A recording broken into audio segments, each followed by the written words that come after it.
সূরা আল মায়েদা। রহমান রহিম আল্লাহ তাআলার নামে। হে ঈমানদার বান্দারা, তোমরা যারা ঈমান এনেছ, তোমরা ওয়াদাসমূহ পূরণ করো। মনে রেখো, তোমাদের জন্য 4 পা বিশিষ্ট পোষা জন্তু হালাল করা হয়েছে, তবে সেসব জন্তু ছাড়া যা বিবরণ সহ একটু পরে তোমাদের পড়ে শোনানো হচ্ছে। এহরাম বাঁধা অবস্থায় কিন্তু এসব হালাল জন্তু শিকার করা বৈধ মনে করো না। হ্যাঁ, আল্লাহ তাআলা যা চান সে আদেশই তিনি জারি করেন। হে ঈমানদার বান্দারা, তোমরা আল্লাহ তাআলার নিদর্শনসমূহের অসম্মান করো না। সম্মানিত মাসগুলোকেও যুদ্ধ বিগ্রহের জন্য কখনো হালাল বানিয়ে নিও না। আল্লাহর নামে উৎসর্গীকৃত জন্তুসমূহ ও যেসব জন্তুর গলায় উৎসর্গের চিহ্ন হিসেবে পট্টি বেঁধে দেওয়া হয়েছে, যারা আল্লাহর অনুগ্রহ ও সন্তুষ্টি অর্জনের লক্ষ্যে আল্লাহর পবিত্র কাবা ঘরের দিকে রওনা দিয়েছে, তাদের তোমরা অসম্মান করো না। তোমরা যখন এহরাম মুক্ত হবে তখন তোমরা শিকার করতে পারো। বিশেষ কোন একটি সম্প্রদায়ের বিদ্বেষ এমন বিদ্বেষ যার কারণে তারা তোমাদের আল্লাহ তাআলার পবিত্র মসজিদে আসার পথ বন্ধ করে দিয়েছিল, যেন তোমাদের কোন রকম সীমা লঙ্ঘন করতে প্ররোচিত না করে। তোমরা শুধু নেক কাজ ও তাকওয়ার ব্যাপারেই একে অপরের সহযোগিতা করো। পাপ ও বাড়াবাড়ির কাজে কখনো একে অপরের সহযোগিতা করো না। সর্বাবস্থায় আল্লাহ তাআলাকে ভয় করো, কেননা আল্লাহ তাআলা পাপের দণ্ডদানের ব্যাপারে অত্যন্ত কঠোর। মৃত জন্তু, রক্ত, শুয়োরের গোশত ও যে জন্তু আল্লাহ তাআলা ছাড়া অন্য কারো নামে জবাই কিংবা উৎসর্গ করা হয়েছে তা সবই তোমাদের উপর হারাম করা হয়েছে। শ্বাসরুদ্ধ হয়ে মরা, আঘাত খেয়ে মরা, উপর থেকে পড়ে মরা, শিঙের আঘাতে মরা, হিংস্র জন্তুর খাওয়া জন্তুও তোমাদের জন্য হারাম। তবে তোমরা তা যদি জীবিত অবস্থায় পেয়ে জবাই করে থাকো তাহলে তা হারাম নয়। পূজার বেদিতে বলি দেওয়া জন্তুও হারাম। লটারি কিংবা জুয়ার তীর নিক্ষেপ করে ভাগ্য নির্ণয় করা হারাম। এর সবকটাই হচ্ছে বড় বড় গুনার কাজ। আজ কাফেররা তোমাদের দিন নির্মূল করা সম্পর্কে হতাশ হয়ে পড়েছে, সুতরাং তোমরা তাদের ভয় করো না, বরং আমাকেই ভয় করো। আজ আমি তোমাদের জন্য তোমাদের দিন পরিপূর্ণ করে দিলাম, আর তোমাদের উপর আমার প্রতিশ্রুত নিয়ামত আমি পূর্ণ করে দিলাম। তোমাদের জন্য জীবনের ব্যবস্থা হিসেবে আমি ইসলামকেই মনোনীত করলাম। হারামের ব্যাপারে মনে রেখো, যদি কোনো ব্যক্তি ক্ষুধার তাড়নায় হারাম খেতে বাধ্য হয় কিন্তু ইচ্ছা করে সে কোনো পাপের দিকে ঝুঁকে পড়তে না চায়, তার ব্যাপারটা আলাদা। অবশ্যই আল্লাহ তাআলা ক্ষমাশীল ও পরম দয়ালু। তারা তোমার কাছ থেকে জানতে চাইবে কোন কোন জিনিস তাদের জন্য হালাল করা হয়েছে। তুমি তাদের বলো, সব ধরনের পাকসাপ বস্তুই তোমাদের জন্য হালাল করা হয়েছে, এবং সেসব শিকারী জন্তু ও পাখির ধরে আনা জন্তু ও পাখিও তোমরা খাও, যাদের তোমরা শিকার করার নিয়ম শিক্ষা দিয়েছ, যেভাবে আল্লাহ তাআলা তোমাদের শিক্ষা দিয়েছিলেন। তবে এর উপর অবশ্যই আল্লাহ তাআলার নাম নেবে। তোমরা আল্লাহ তাআলাকে ভয় করো, আল্লাহ তাআলা দ্রুত হিসাব গ্রহণকারী। আজ তোমাদের জন্য যাবতীয় পাক জিনিস হালাল করা হলো। যাদের উপর আল্লাহর কিতাব নাজিল করা হয়েছে তাদের খাবারও তোমাদের জন্য হালাল, আবার তোমাদের খাদ্যদ্রব্যও তাদের জন্য হালাল। চরিত্রের সংরক্ষিত দুর্গে অবস্থানকারী মোমেন নারী ও তোমাদের আগে যাদের কিতাব দেওয়া হয়েছিল, যখন তোমরা তাদের মোহরানা আদায় করে দেবে, সেসব আহলি কিতাব সতী সাধ্বী নারীরাও তখন তোমাদের জন্য হালাল হয়ে যাবে। তোমরা থাকবে চরিত্রের রক্ষক হয়ে, কামনা চরিতার্থ করে কিংবা গোপন অভিসারী উপপত্নী বানিয়ে নয়। যে কেউই ঈমান অস্বীকার করবে তার জীবনের সব কর্মই নিষ্ফল হয়ে যাবে, এবং শেষ বিচারের দিনে সে হবে চরমভাবে ক্ষতিগ্রস্তদের একজন। হে ঈমানদার ব্যক্তিরা, তোমরা যখন নামাজের জন্য দাঁড়াবে, তোমরা তোমাদের পুরো মুখমণ্ডল ও কনুই পর্যন্ত তোমাদের হাত দুটো ধুয়ে নেবে। অতঃপর তোমাদের মাথা মাসেহ করবে এবং পা দুটো গোড়ালি পর্যন্ত ধুয়ে নেবে। কখনো যদি এমন বেশি নাপাক হয়ে যাও যাতে গোসল করা ফরজ হয়ে যায়, তাহলে গোসল করে ভালোভাবে পবিত্র হয়ে নেবে। যদি তোমরা অসুস্থ হয়ে পড়ো কিংবা তোমরা যদি সফরে থাকো, অথবা তোমাদের কেউ যদি মলমূত্র ত্যাগ করে আসে, অথবা যদি নারী সম্ভোগ করে থাকো, তাহলে পানি দিয়ে পবিত্রতা অর্জন করো। আর যদি পানি না পাও তাহলে পবিত্র মাটি দিয়ে তায়াম্মুম করে নাও। আর তায়াম্মুমের নিয়ম হচ্ছে সেই পবিত্র মাটি দিয়ে তোমরা তোমাদের মুখমণ্ডল ও হাত মাসেহ করে নেবে। মূলত আল্লাহ তাআলা কখনো পরিষ্কার পরিচ্ছন্নতার ব্যাপারে তোমাদের কষ্ট দিতে চান না, বরং তিনি চান তোমাদের পাক সাফ করে দিতে, এবং এভাবেই তিনি তোমাদের উপর তার নিয়ামতসমূহ পূর্ণ করে দিতে চান, যাতে করে তোমরা তার কৃতজ্ঞতা আদায় করতে পারো। তোমাদের উপর আল্লাহ তাআলার নিয়ামতসমূহ তোমরা স্মরণ করো এবং তোমাদের কাছ থেকে যে পাকা প্রতিশ্রুতি তিনি গ্রহণ করেছিলেন সে কথাও ভুলে যেও না। যখন তোমরা তার সাথে অঙ্গীকার করে বলেছিলে, হে আমাদের মালিক, আমরা তোমার কথা শুনলাম এবং তা মেনে নিলাম। তোমরা আল্লাহ তাআলাকে ভয় করো। অবশ্যই আল্লাহ তাআলা তোমাদের অন্তরে যা কিছু আছে সে সম্পর্কে সম্যক অবগত আছেন। হে ঈমানদার লোকেরা, তোমরা আল্লাহর জন্য সত্য ও ন্যায়ের উপর সাক্ষী হয়ে অবিচলভাবে দাঁড়িয়ে থেকো। মনে রাখবে, বিশেষ কোন সম্প্রদায়ের দুশ্মনী যেন তোমাদের এমনভাবে প্ররোচিত না করে এর ফলে তোমরা ন্যায় ও ইনসাফের পথ থেকে সরে আসবে। তোমরা ইনসাফ করো, কারণ এই কাজটি আল্লাহ তাআলাকে ভয় করে চলার অধিক নিকটতর। তোমরা আল্লাহ তাআলাকে ভয় করো। অবশ্যই আল্লাহ তাআলা তোমাদের কর্মকাণ্ড সম্পর্কে পূর্ণাঙ্গ ওয়াকিবহাল রয়েছেন। যারা ঈমান আনে এবং নেক কাজ করে, আল্লাহ তাআলা তাদের সবাইকে এই বলে প্রতিশ্রুতি দিয়েছেন যে তাদের জন্য তার কাছে বিশেষ ক্ষমা ও মহা পুরস্কার রয়েছে। অপরদিকে যারা কুফরি করছে এবং আমার আয়াতসমূহকে অস্বীকার করেছে, তারা সবাই হচ্ছে জাহান্নামের অধিবাসী। হে ঈমানদার ব্যক্তিরা, তোমাদের উপর আল্লাহর নিয়ামত স্মরণ করো, যখন একটি জনগোষ্ঠী তোমাদের বিরুদ্ধে হাত ওঠাতে উদ্যত হয়েছিল, তখন আল্লাহ তাআলা তাদের সে হাত তোমাদের উপর আক্রমণ করা থেকে সংযত করে দিলেন। অতঃপর তোমরা আল্লাহ তাআলাকে ভয় করো। মুমিনদের তো আল্লাহ তাআলার উপরই ভরসা করা উচিত। আল্লাহ তাআলা বনী ইসরাইলদের কাছ থেকে আনুগত্যের অঙ্গীকার গ্রহণ করলেন। অতঃপর আমি এ কাজের জন্য তাদের মধ্যে থেকে 12 জন সর্দার নিযুক্ত করলাম। আল্লাহ তাআলা তাদের বললেন, অবশ্যই আমি তোমাদের সাথে আছি। তোমরা যদি নামাজ প্রতিষ্ঠা করো, যাকাত আদায় করো, আমার রাসূলদের উপর ঈমান আনো এবং দ্বীনের কাজে যদি তোমরা তাদের সাহায্য সহযোগিতা করো, সর্বোপরি আল্লাহ তাআলাকে তোমরা যদি উত্তম ঋণ প্রদান করো, তাহলে অবশ্যই আমি তোমাদের গুনাহসমূহ মোচন করে দেব এবং তোমাদের আমি এমন এক জান্নাতে প্রবেশ করাবো যার তলদেশ দিয়ে ঝর্ণাধারা প্রবাহিত হয়। এরপর যদি কোনো ব্যক্তি আল্লাহকে অস্বীকার করে, তাহলে সে সরল পথ থেকে বিচ্যুত হয়ে পড়বে। অতঃপর তাদের সেই অঙ্গীকার ভঙ্গ করার কারণে আমি তাদের উপর অভিশাপ নাজিল করেছি এবং তাদের হৃদয় কঠিন করে দিয়েছি। তাদের চরিত্রই ছিল তারা আল্লাহর কালামকে তার নির্দিষ্ট অর্থ থেকে সরিয়ে নিয়ে বিকৃত করে দিত। হেদায়েতের যা কিছু তাদের শিক্ষা দেওয়া হয়েছিল তার অধিকাংশ কথাই তারা ভুলে গেল। প্রতিনিয়ত তুমি তাদের দেখতে পাবে, তাদের সামান্য একটি অংশ ছাড়া অধিকাংশ মানুষই আল্লাহর সাথে বিশ্বাসঘাতকতা করে চলেছে। অতএব তুমি তাদের ক্ষমা করে দাও। যথাসম্ভব তুমি তাদের সংস্রব এড়িয়ে চলো। অবশ্যই আল্লাহ তাআলা কল্যাণকামী মানুষদের ভালোবাসেন। আমি তো তাদের কাছ থেকেও আনুগত্যের অঙ্গীকার গ্রহণ করেছিলাম, যারা বলে আমরা খ্রিস্টান সম্প্রদায়ের লোক। অতঃপর এরাও সে অঙ্গীকার সম্পর্কিত অধিকাংশ কথা ভুলে গেল যা তাদের স্মরণ করানো হয়েছিল।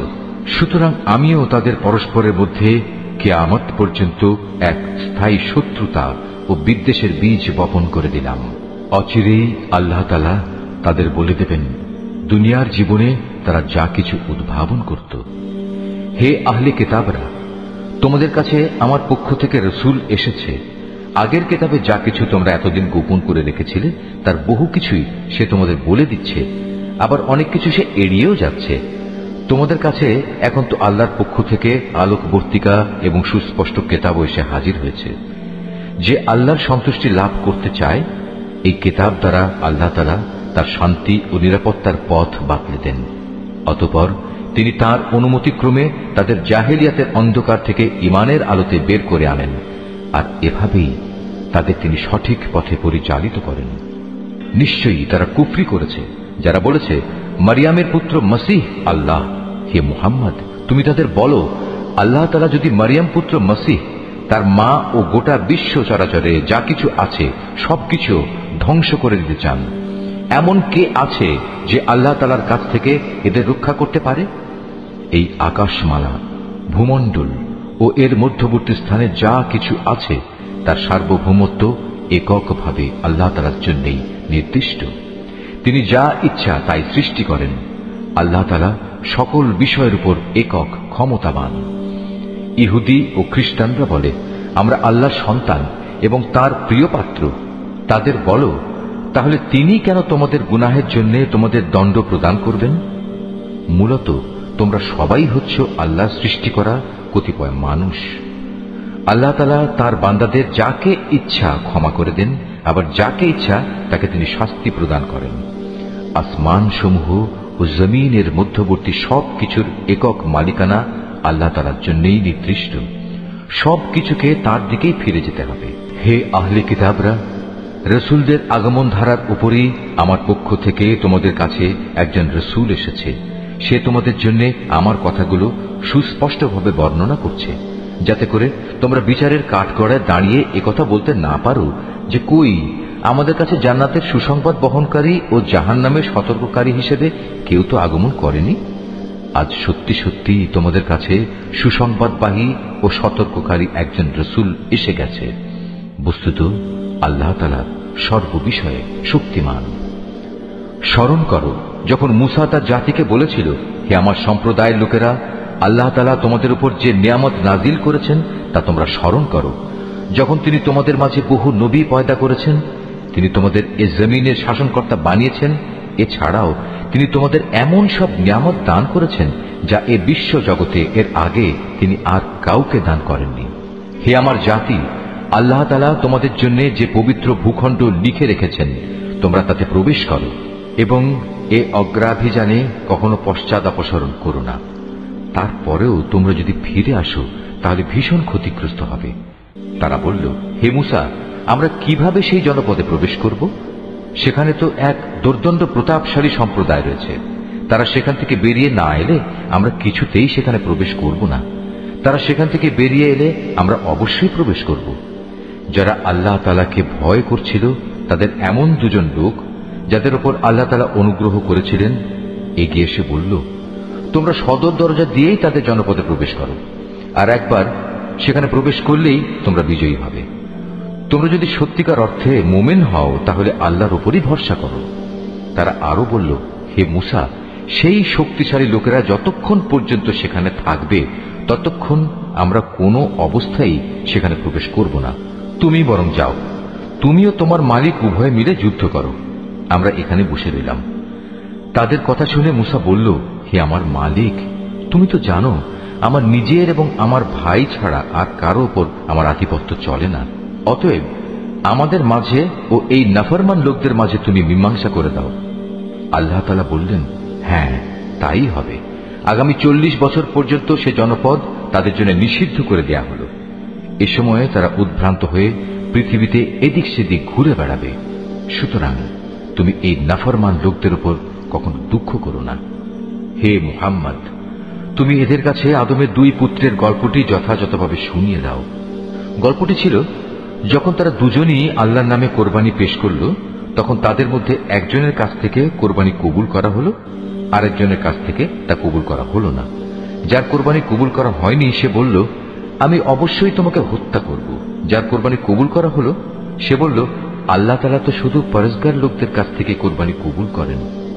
হিংসার বশবর্তী হয়ে তুমি যদি আজ আমাকে হত্যা করার জন্য আমার দিকে তোমার হাত বাড়াও, তাহলে আমি কিন্তু তোমাকে হত্যা করার জন্য তোমার প্রতি আমার হাত বাড়িয়ে দেব না। কেননা আমি সৃষ্টিকুলের মালিককে ভয় করি। আমি বরং চাইব তুমি আমার গুনাহ ও তোমার গুনাহের বোঝা একাই তোমার মাথার উপর উঠিয়ে নাও এবং এভাবেই তুমি জাহান্নামের অধিবাসী হয়ে পড়ো। মূলত এ হচ্ছে জালেমদের যথার্থ কর্মফল। শেষ পর্যন্ত তার কুপ্রবৃত্তি তাকে নিজ ভাইয়ের হত্যার কাজে উস্কানি দিল। অতঃপর সে তাকে খুন করেই ফেলল এবং এ কাজের ফলে সে ক্ষতিগ্রস্তদের অন্তর্ভুক্ত হয়ে গেল। অতঃপর আল্লাহ তাআলা সেখানে একটি কাক পাঠালেন। কাকটি হত্যাকারীর সামনে এসে মাটি খুঁড়তে লাগল। উদ্দেশ্য তাকে দেখানো কিভাবে সে তার ভাইয়ের লাশ লুকিয়ে রাখবে। এটা দেখে সে নিজে নিজে বলতে লাগল, হায়, আমি তো এই কাকটির চাইতেও অক্ষম হয়ে পড়েছি। আমি তো আমার ভাইয়ের লাশটাও গোপন করতে পারলাম না। অতঃপর সে সত্যি সত্যি নিজের কৃতকর্মের জন্য অনুতপ্ত হল।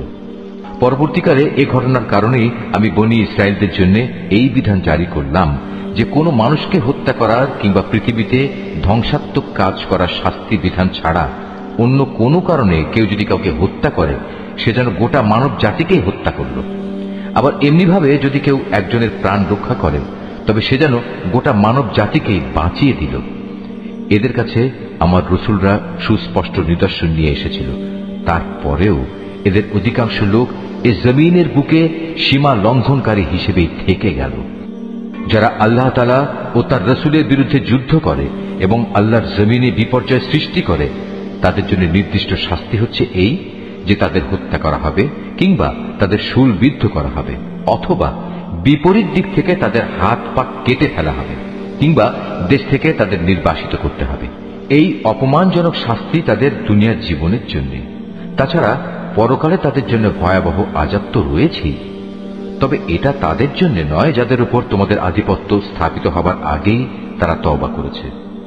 তোমরা জেনে রেখো, আল্লাহ তাআলা একান্ত ক্ষমাশীল ও পরম করুণাময়। হে মানুষ, তোমরা যারা ঈমান এনেছ, আল্লাহ তাআলাকে ভয় করো এবং তার দিকে ধাবিত হওয়ার জন্য উপায় খুঁজতে থাকো। তার বিশেষ একটা উপায় হচ্ছে তোমরা আল্লাহর পথে জিহাদ করো, সম্ভবত তোমরা সফলকাম হতে পারবে। আর যারা ঈমান আনতে অস্বীকার করেছে, কিয়ামতের দিন পৃথিবীর সমুদয় ধন দৌলত যদি তাদের করায়ত্ত থাকে, তার সাথে আরো যদি সমপরিমাণ সম্পদ তাদের কাছে থাকে, এ সম্পদ মুক্তিপণ হিসেবে দিয়েও যদি সে কিয়ামতের দিন জাহান্নামের আযাব থেকে মুক্তি পেতে চায়, তাও সম্ভব হবে না। তার কাছ থেকে এর কিছুই সেদিন গ্রহণ করা হবে না। তাদের জন্য সেদিন কঠোর আযাব নির্ধারিত থাকবে। তারা সেদিন দোজখের আযাব থেকে বেরিয়ে আসতে চাইবে, কিন্তু কোনো অবস্থায় তারা সেখান থেকে বেরিয়ে আসতে পারবে না। তাদের জন্য স্থায়ী আযাব নির্দিষ্ট হয়ে আছে। পুরুষ ও নারী এদের যে কেউই চুরি করবে, তাদের হাত দুটো কেটে ফেলে। এটা তাদের কর্মফল এবং আল্লাহর পক্ষ থেকে নির্ধারিত দণ্ড। আল্লাহ তাআলা মহা শক্তিশালী ও প্রবল প্রজ্ঞাময়। হ্যাঁ, যে ব্যক্তি এই জঘন্য জুলুম করার পর আল্লাহ তাআলার কাছে তওবা করবে এবং নিজের সংশোধন করে নেবে, অবশ্যই আল্লাহ তাআলা তার তওবা কবুল করবেন। আল্লাহ তাআলা নিঃসন্দেহে বড় ক্ষমাশীল ও দয়াময়। তুমি কি একথা জানো না, এই আকাশমণ্ডলী ও জমিনের একক সার্বভৌমত্ব একমাত্র আল্লাহ তাআলার জন্য? তিনি যাকে ইচ্ছা তাকে শাস্তি দেন, আবার যাকে ইচ্ছা তাকে তিনি মাফ করে দেন। কেননা সবকিছুর উপর তিনিই হচ্ছেন একক ক্ষমতাবান। হে রাসূল, যারা দ্রুত গতিতে কুফরির পথে ধাবিত হচ্ছে, তারা যেন তোমাকে দুঃখ না দেয়। এরা সে দলের লোক যারা মুখে মুখে বলে আমরা ঈমান এনেছি, কিন্তু সত্যিকার অর্থে তাদের অন্তর কখনো ঈমান আনেনি। আর তাদের ব্যাপারও নয় যারা ইহুদি, তারা মিথ্যা কথা শোনার জন্য সদা কান খাড়া করে রাখে, এবং তাদের বন্ধু সম্প্রদায়ের যেসব লোক কখনো তোমার কাছে আসেনি, এরা সেই অপর সম্প্রদায়টির জন্যই নিজেদের কান খাড়া করে রাখে। আল্লাহর কিতাবের কথাগুলো আপন জায়গায় বিন্যস্ত থাকার পরেও এরা তা বিকৃত করে বেড়ায়, এবং অন্যদের কাছে এরা বলে, হ্যাঁ, যদি এ ধরনের কোনো বিধান তোমাদের দেওয়া হয় তাহলে তোমরা তা গ্রহণ করো, আর সে ধরনের কিছু না দেয়া হলে তোমরা তা থেকে সতর্ক থেকো। আসলে আল্লাহ তাআলা যার পথচ্যুতি চান, তাকে আল্লাহর পাকড়াও থেকে বাঁচানোর জন্য তুমি তো কিছুই করতে পারো না। এরাই হচ্ছে সেসব হতভাগ্য লোক। আল্লাহ তাআলা কখনো যাদের অন্তরগুলোকে পাক সাফ করার ইরাদা পোষণ করেন না, তাদের জন্য পৃথিবীতে যেমনি রয়েছে অপমান ও লাঞ্ছনা, পরকালেও তেমনি তাদের জন্য অপেক্ষা করছে ভয়াবহ আযাব। ইহুদিদের চরিত্র হচ্ছে, এরা যেমন মিথ্যা কথা শুনতে অভ্যস্ত, তেমনি এরা হারাম মাল খেতেও ওস্তাদ। অতএব এরা যদি কখনো কোনো বিচার নিয়ে তোমার কাছে আসে, তাহলে তুমি চাইলে তাদের বিচার করতে পারো, কিংবা তাদের উপেক্ষা করো। যদি তুমি তাদের ফিরিয়ে দাও, তাহলে নিশ্চিত থাকো এরা তোমার কোনোই অনিষ্ট করতে পারবে না। তবে যদি তুমি তাদের বিচার ফয়সালা করতে চাও, তাহলে অবশ্যই ন্যায় বিচার করবে। নিঃসন্দেহে আল্লাহ তাআলা ন্যায় বিচারকদের ভালোবাসেন। এসব লোক কিভাবে তোমার কাছে বিচারের ভার নিয়ে হাজির হবে, যখন তাদের নিজেদের কাছেই আল্লাহর পাঠানো তাওরাত মজুদ রয়েছে? তাতেও তো বিচার আচার সংক্রান্ত আল্লাহর বিধান আছে। তুমি যা কিছুই করো না কেন, একটু পরেই তারা তোমার কাছ থেকে মুখ ফিরিয়ে নেবে। এরা আসলে ঈমানদারই নয়। নিঃসন্দেহে আমি মুসার কাছে তাওরাত নাজিল করেছি, তাতে তাদের জন্য পথ নির্দেশ ও আলোকবর্তিকা বর্তমান ছিল।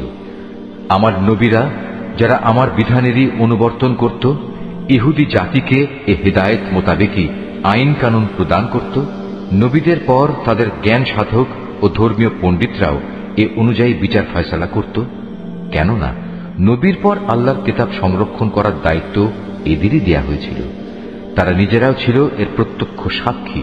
সুতরাং তোমরা মানুষদের ভয় না করে একান্তভাবে আমাকেই ভয় করো, আর আমার আয়াতসমূহ সামান্য মূল্যে বিক্রি করে দিও না। যারা আল্লাহর নাজিল করা আইন অনুযায়ী বিচার ফয়সালা করে না, তারাই হচ্ছে কাফের।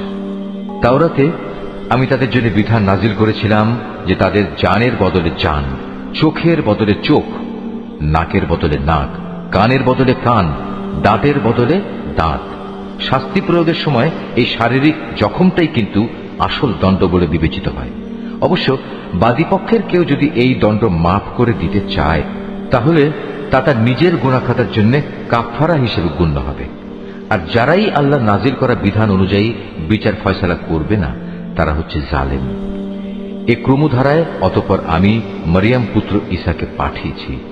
সে সময় আগে থেকে তাওরাতে যা কিছু অবশিষ্ট ছিল সে ছিল তার সত্যতা স্বীকারকারী, আর আমি তাকে ইনজিল দান করেছি, তাতে ছিল হেদায়েত ও নূর।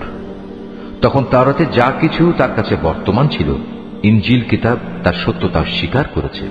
তদুপরি তাতে আল্লাহভীরু লোকদের জন্য পথ নির্দেশ ও উপদেশ মজুদ ছিল। ইনজিলের অনুসারীদের উচিত এর ভেতর আল্লাহ তাআলা যা কিছু নাজিল করেছেন তার ভিত্তিতে বিচার ফয়সালা করা। কেননা যারাই আল্লাহর নাজিল করা আইনের ভিত্তিতে বিচার করবে না, তারাই ফাসেক। হে মুহাম্মদ, আমি তোমার প্রতি সত্য দিন সহ এ কিতাব নাজিল করেছি। আগের কিতাবসমূহের যা কিছু অবিকৃত অবস্থায় তার সামনে মজুদ রয়েছে, এ কিতাব তার সত্যতা স্বীকার করে। শুধু তাই নয়, এ কিতাব সেসব বিধানের হেফাজতকারীও বটে। সুতরাং আল্লাহ তাআলা যেসব বিধি বিধান নাজিল করেছেন তার ভিত্তিতেই তুমি বিচার ফয়সালা করো। আর এই বিচারের সময় তোমার নিজের কাছে যা সত্য দিন এসেছে তা থেকে সরে গিয়ে তাদের খেয়াল খুশির অনুসরণ করো না। আমি তোমাদের প্রতিটি সম্প্রদায়ের জন্য শরীয়ত ও কর্মপন্থা নির্ধারণ করে দিয়েছি। আল্লাহ তাআলা চাইলে তোমাদের সবাইকে একই উম্মত বানিয়ে দিতে পারতেন, বরং তিনি তোমাদের যা দিয়েছেন তার ভিত্তিতে তোমাদের যাচাই বাছাই করে দিতে চেয়েছেন। অতএব ভালো কাজে তোমরা সবাই প্রতিযোগিতা করো, কেননা আল্লাহ তাআলার দিকেই হবে তোমাদের সকলের প্রত্যাবর্তন স্থল। এখানে তোমরা যেসব বিষয় নিয়ে মতভেদ করতে, অতঃপর তিনি অবশ্যই তা তোমাদের স্পষ্ট করে বলে দেবেন। অতএব হে মুহাম্মদ, তোমার উপর আল্লাহ তাআলা যে আইন কানুন নাজিল করেছেন তুমি তারই ভিত্তিতে এদের মাঝে বিচার ফয়সালা করো, এবং কখনো তাদের খেয়াল খুশির অনুসরণ করো না, এবং তাদের ষড়যন্ত্র থেকে সতর্ক থেকো। যা কিছু আল্লাহ তাআলা তোমার উপর নাজিল করেছেন তার কোনো কোনো বিষয়ে যেন তারা কখনো তোমাকে ফিতনায় না ফেলতে পারে। অতঃপর তোমার ফয়সালায় যদি এরা মুখ ফিরিয়ে নেয়, তাহলে জেনে রেখো আল্লাহ তাআলা তাদের নিজেদেরই কোনো গুনাহের জন্য তাদের কোন রকম মুসিবতে ফেলতে চান। কেননা মানুষের মাঝে অধিকাংশই হচ্ছে অবাধ্য।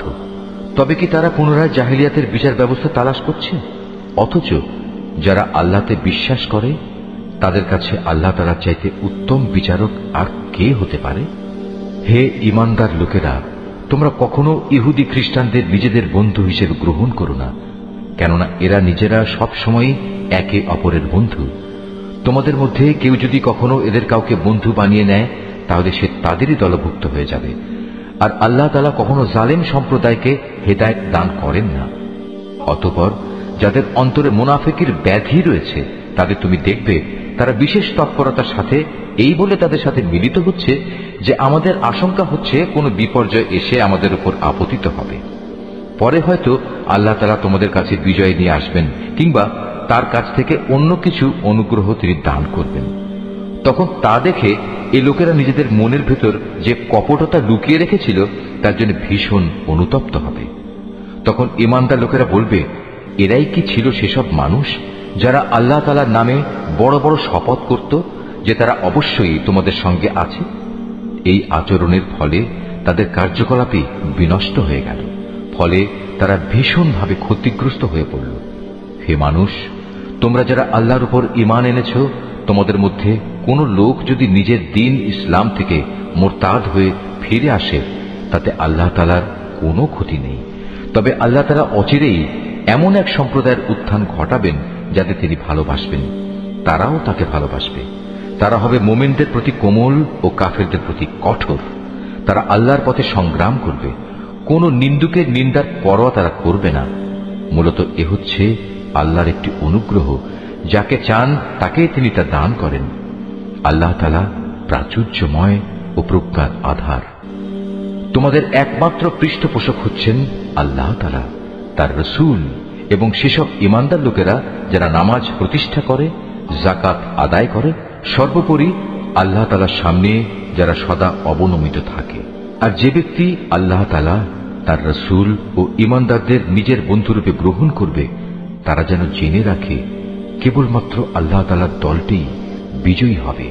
হে ঈমানদার লোকেরা, তোমাদের আগে যাদের আল্লাহ তাআলার কিতাব দেওয়া হয়েছিল, তাদের মধ্যে যারা তোমাদের দিনকে বিদ্রূপ ও খেল তামাশার বস্তুতে পরিণত করে রেখেছে, তাদের এবং কাফেরদের কখনো তোমরা নিজেদের বন্ধু বানিও না। যদি তোমরা সত্যিকার অর্থে মোমেন হয়ে থাকো, তাহলে একমাত্র আল্লাহ তাআলাকেই বন্ধু বানাও এবং তাকেই ভয় করো। যখন তোমরা মানুষদের নামাজের জন্য ডাকো, তখন এই ডাককে এরা হাসি তামাশা ও খেলার বস্তু বানিয়ে দেয়। এরা হচ্ছে এমন এক সম্প্রদায় যারা হক বাতিলের কিছুই বোঝে না।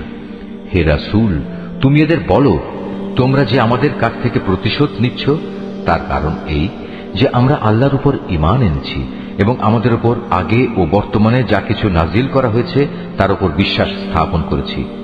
আসলে তোমাদের অধিকাংশ মানুষই হচ্ছে গুনাহগার। হে রাসূল, তুমি বলো, আমি কি তোমাদের বলে দেব আল্লাহর কাছ থেকে সবচাইতে নিকৃষ্ট পুরস্কার কে পাবে? সে লোক হচ্ছে যার উপর আল্লাহ তাআলা অভিশাপ দিয়েছেন, যার উপর আল্লাহর ক্রোধ রয়েছে এবং যাদের কিছু লোককে তিনি বানর, কিছু লোককে শুয়োরে পরিণত করে দিয়েছেন, যারা মিথ্যা মাবুদের আনুগত্য স্বীকার করেছে। এরাই হচ্ছে সেসব লোক পরকালে যাদের অবস্থান হবে অত্যন্ত নিকৃষ্ট এবং দুনিয়াতেও এরা সরল পথ থেকে বহু দূরে বিচ্যুত হয়ে পড়েছে। তারা যখন তোমার সামনে আসে তখন বলে, আমরা ঈমান এনেছি। আসলে তারা তোমার কাছে কুফরি নিয়েই প্রবেশ করছিল এবং তা নিয়েই তোমার কাছ থেকে তারা বেরিয়ে গেছে। তারা মনের ভেতর যা কিছু লুকিয়ে রাখছিল, আল্লাহ সে ব্যাপারে পূর্ণ ওয়াকিবহাল রয়েছেন। তাদের অনেককেই তুমি দেখতে পাবে গুনাহ করা, আল্লাহর সাথে বিদ্রোহ ও হারাম মাল ভোগ করার কাজে এরা একে অপরের সাথে প্রতিযোগিতা করে চলেছে। এরা যা কিছু করে মূলত তা বড়ই নিকৃষ্ট কাজ। কত ভালো হতো এদের ধর্মীয় নেতা ও পণ্ডিত ব্যক্তিরা যদি এদের এসব পাপের কথা ও হারাম মাল ভোগ করা থেকে বিরত রাখত, কারণ এরা যা কিছু সংগ্রহ করছে তা বড়ই জঘন্য। ইহুদিরা বলে, আল্লাহর দানের হাত পা বাঁধা পড়ে গেছে। আসলে তাদের নিজেদের হাতই বাঁধা পড়ে গেছে। আর তারা যা কিছু বলেছে সে কারণে তাদের উপর আল্লাহ তাআলার অভিশাপ নাজিল করা হয়েছে। আল্লাহর তো দুনিয়া আখিরাতের উভয় হাতই মুক্ত। যেভাবে তিনি চান সেভাবেই তিনি দান করেন। প্রকৃত ঘটনা হচ্ছে, তোমার মালিকের পক্ষ থেকে যা কিছু তোমার উপর নাজিল করা হয়েছে তা তাদের অনেকেরই সীমা লঙ্ঘন ও কুফরি বাড়িয়ে দিয়েছে। এই আচরণের ফলে আমি তাদের মাঝে কিয়ামত পর্যন্ত একটা শত্রুতা ও পরস্পর বিদ্বেষ সঞ্চার করে দিয়েছি। যখনই তারা যুদ্ধের আগুন জ্বালিয়ে দিতে চেয়েছে, আল্লাহ তাআলা তখনই তা নিভিয়ে দিয়েছেন। তারা বারবার এ জমিনে বিপর্যয় সৃষ্টির প্রয়াস পেয়েছে। আসলে আল্লাহ তাআলা বিপর্যয় সৃষ্টিকারীদের মোটেই ভালোবাসেন না। যদি আহলে কিতাবরা ঈমান আনত এবং আল্লাহকে ভয় করত, তবে অবশ্যই আমি তাদের গুনাহ খাতা মুছে দিতাম এবং তাদের আমি নিয়ামতে পরিপূর্ণ জান্নাতে প্রবেশ করাতাম। যদি তারা তাওরাত ও ইনজিল তথা তার বিধান প্রতিষ্ঠা করত আর যা তাদের উপর তাদের মালিকের কাছ থেকে নাজিল করা হয়েছে তার উপর প্রতিষ্ঠিত থাকত, তাহলে তারা রিজিক পেত তাদের মাথার উপরের আসমান থেকে ও তাদের পায়ের নিচের জমিন থেকে। তাদের মধ্যে অবশ্য একদল ন্যায় ও মধ্যপন্থী লোক রয়েছে, তবে তাদের অধিকাংশই হচ্ছে এমন যাদের কর্মফল খুবই নিকৃষ্ট। হে রাসূল, যা কিছু তোমার উপর নাজিল করা হয়েছে তা তুমি অন্যের কাছে পৌঁছে দাও। যদি তুমি তা না করো, তাহলে তুমি তো মানুষদের কাছে তার বার্তা পৌঁছে দিলে না। আল্লাহ তাআলা তোমাকে মানুষের অনিষ্ট থেকে বাঁচিয়ে রাখবেন।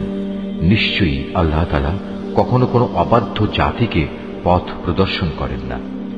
তুমি তাদের বলো, হে আহলে কিতাবরা, যতক্ষণ পর্যন্ত তোমরা তাওরাত, ইনজিল ও তোমাদের প্রতি তোমাদের মালিকের পক্ষ থেকে যা নাজিল করা হয়েছে তা প্রতিষ্ঠিত না করবে, ততক্ষণ পর্যন্ত মনে করতে হবে তোমরা কোনো কিছুর উপরই প্রতিষ্ঠিত নেই। তোমার মালিকের কাছ থেকে যা কিছু তোমার প্রতি নাজিল করা হয়েছে তা তাদের অনেকেরই সীমা লঙ্ঘন ও কুফরি বাড়িয়ে দেবে। সুতরাং তুমি এই কাফের সম্প্রদায়ের জন্য মোটেই আফসোস করো না। নিশ্চয়ই ইহুদি, সাবী, খ্রিস্টান যে কেউই এক আল্লাহ তাআলা ও শেষ বিচার দিনের উপর ঈমান আনবে এবং সৎকর্ম করবে, তাদের কোনো ভয় নেই। পরকালেও তাদের কোনো দুশ্চিন্তাগ্রস্ত হতে হবে না। বনী ইসরায়েলের কাছ থেকে আমি আনুগত্যের অঙ্গীকার আদায় করে নিয়েছিলাম এবং সে মোতাবেক আমি তাদের কাছে রসুলদের প্রেরণ করেছিলাম। কিন্তু যখনই কোন রসুল তাদের কাছে এমন কোন বিধান নিয়ে হাজির হয়েছে যা তাদের পছন্দসই ছিল না, তখনই তারা এই রসুলদের একদলকে মিথ্যাবাদী বলেছে, আরেক দলকে তারা হত্যা করেছে। তারা ধরে নিয়েছিল এত কিছু করা সত্ত্বেও তাদের উপর কোনো বিপর্যয় আসবে না, তাই তারা সত্য গ্রহণ করার ব্যাপারে অন্ধ ও বধির হয়ে থাকল। তারপরেও আল্লাহ তাআলা তাদের প্রতি ক্ষমা পরবশ হলেন। তাদের অনেকেই আবার অন্ধ ও বধির হয়ে গেল। তারা যা কিছু করেছে আল্লাহ তাআলা তা পর্যবেক্ষণ করছেন। নিশ্চয়ই তারা কাফের হয়ে গেছে যারা একথা বলেছে আল্লাহ হচ্ছেন মারিয়ামের পুত্র মসীহ, অথচ মসীহ নিজেই একথা বলেছে যে হে বনী ইসরাইল, তোমরা এক আল্লাহর ইবাদত করো, যিনি আমারও মালিক, তোমাদেরও মালিক। মূলত যে কেউই আল্লাহর সাথে শরীক করবে আল্লাহ তাআলা তার উপর জান্নাত হারাম করে দেবেন, আর তার স্থায়ী ঠিকানা হবে জাহান্নাম। এই জালেমদের সেদিন কোনো সাহায্যকারী থাকবে না। তারাও কুফরি করেছে যারা বলেছে তিনজনের মধ্যে তৃতীয় জন হচ্ছেন আল্লাহ, অথচ এক আল্লাহ তাআলা ছাড়া আর কোনো ইলাহ নেই। তারা যদি এখনো তাদের এসব অলীক কথাবার্তা থেকে ফিরে না আসে, তবে তাদের মাঝে যারা একথা বলে কুফরি করেছে তাদের অবশ্যই কঠিন যন্ত্রণাদায়ক আযাবে পেয়ে যাবে। তারা কি আল্লাহর কাছে তওবা করবে না? কখনো কি তারা তার কাছে ক্ষমা প্রার্থনা করবে না? আল্লাহ তাআলা বড়ই ক্ষমাশীল ও দয়াময়। মারিয়াম পুত্র মসীহ তো রসুল ছাড়া কিছুই ছিল না। তার আগেও তার মতো অনেক রসুল গত হয়েছে। তার মা ছিল এক সত্যনিষ্ঠ মহিলা। তারা মা ও ছেলে উভয়ই আর দুদষ্টি মানুষের মতো করেই খাবার খেত। তুমি লক্ষ্য করে দেখো আমি কিভাবে আমার আয়াতগুলো খুলে খুলে বর্ণনা করছি। তুমি দেখো কিভাবে তারা সত্য বিমুখ হয়ে যাচ্ছে। তুমি বলো, তোমরা কি আল্লাহকে বাদ দিয়ে এমন কিছুর ইবাদত করছো যা তোমাদের কোনো ক্ষতি কিংবা উপকার কিছুই করার ক্ষমতা নেই? প্রকৃতপক্ষে আল্লাহ তাআলা সব কিছুই শোনেন এবং সবকিছুই জানেন। তুমি বলো, হে আহলে কিতাবরা, তোমরা কখনো নিজেদের দ্বীনের ব্যাপারে অন্যায় বাড়াবাড়ি করো না। মসীহের ব্যাপারে তোমরা সেসব জাতির খেয়াল খুশির অনুসরণ করো না যারা তোমাদের আগেই পথভ্রষ্ট হয়ে গেছে এবং তারা অনেক লোককেই গোমরাহ করে দিয়েছে, আর তারা নিজেরাও সহজ সরল পথ থেকে বিচ্যুত হয়ে গেছে। বনী ইসরাইলদের আরো যারা মসীহের ব্যাপারে আল্লাহর এই ঘোষণা অস্বীকার করেছে তাদের উপর দাউদ ও মারিয়াম পুত্র ঈসার মুখ থেকে অভিশাপ দেওয়া হয়েছে, কেননা তারা আল্লাহর বিরুদ্ধে বিদ্রোহ করেছে এবং সীমা লঙ্ঘন করেছে। তারা যেসব গর্হিত কাজ করত তা থেকে তারা একে অপরকে বারণ করত না। তারা যা করত নিঃসন্দেহে তা ছিল নিকৃষ্ট। তুমি তাদের মাঝে এমন বহু লোককে দেখতে পাবে যারা ঈমানদারদের বদলে কাফেরদের সাথে বন্ধুত্ব করতে বেশি আগ্রহী। অবশ্য তারা নিজেরা যা কিছু অর্জন করে সামনে পাঠিয়েছে তাও অতি নিকৃষ্ট। এ কারণে আল্লাহ তাআলা তাদের উপর ক্রোধান্বিত হয়েছেন। এই লোকেরা চিরকাল আযাবেই নিমজ্জিত থাকবে। তারা যদি সত্যি আল্লাহ তাআলা, তার নবী ও তার প্রতি যা নাজিল করা হয়েছে তার প্রতি যথাযথ ঈমান আনত, তাহলে এরা কাফেরদের বন্ধু হিসেবে গ্রহণ করত না। কিন্তু তারা তো অধিকাংশই হচ্ছে গুনাহগার। অবশ্যই তোমরা ঈমানদারদের সাথে শত্রুতার ব্যাপারে ইহুদি ও মুশরিকদেরই বেশি কঠোর দেখতে পাবে। অপরদিকে মুমিনদের সাথে বন্ধুত্বের ব্যাপারে তোমরা সেসব লোককে কিছুটা নিকটতর পাবে যারা বলেছে আমরা খ্রিস্টান। এটা এই কারণে যে তখনও তাদের মধ্যে ধর্মীয় পণ্ডিত ব্যক্তি ও সংসার বিরাগী ফকির দরবেশরা মজুদ ছিল, আর এ ব্যক্তিরা সাধারণত অহংকার করে না। আল্লাহ তাআলা প্রকাশ্যভাবে মন্দ কথা বলা কখনো পছন্দ করেন না। তবে যে ব্যক্তির উপর অবিচার করা হয়েছে তার কথা আলাদা। আল্লাহ তাআলা ভালোভাবে শোনেন এবং জানেন। ভালো কাজ তোমরা প্রকাশ্যে করো কিংবা তা গোপনে করো, অথবা কোনো মন্দ কাজের জন্য যদি তোমরা ক্ষমা করে দাও, তাহলে তোমরাও দেখতে পাবে আল্লাহ তাআলা অতি ক্ষমাশীল ও প্রবল শক্তিমান। যারা আল্লাহ তাআলা ও তার রসুলদের অবিশ্বাস করে এবং আল্লাহ তাআলা ও রসুলদের মাঝে এই বলে একটা পার্থক্য করতে চায় যে আমরা রসুলদের কয়েকজনকে স্বীকার করি, আবার কয়েকজনকে অস্বীকার করি, এর দ্বারা আসলে এরা নিজেদের জন্য একটা মাঝামাঝি রাস্তা বের করে নিতে চায়। এরাই হচ্ছে সত্যিকারের কাফের। আর আমি এ কাফেরদের জন্যই নির্দিষ্ট করে রেখেছি এক চরম লাঞ্ছনাদায়ক শাস্তি। অপরদিকে যারা আল্লাহ তাআলা ও তার রসুলের উপর ঈমান আনে এবং তার পাঠানো নবী রসুলদের একজনের সাথে আরেকজনের কোন রকম পার্থক্য করে না, এরাই হচ্ছে সেসব লোক যাদের তিনি অচিরেই অনেক পুরস্কার দান করবেন। প্রকৃতপক্ষে আল্লাহ তাআলা অত্যন্ত ক্ষমাশীল ও মহাদয়ালু।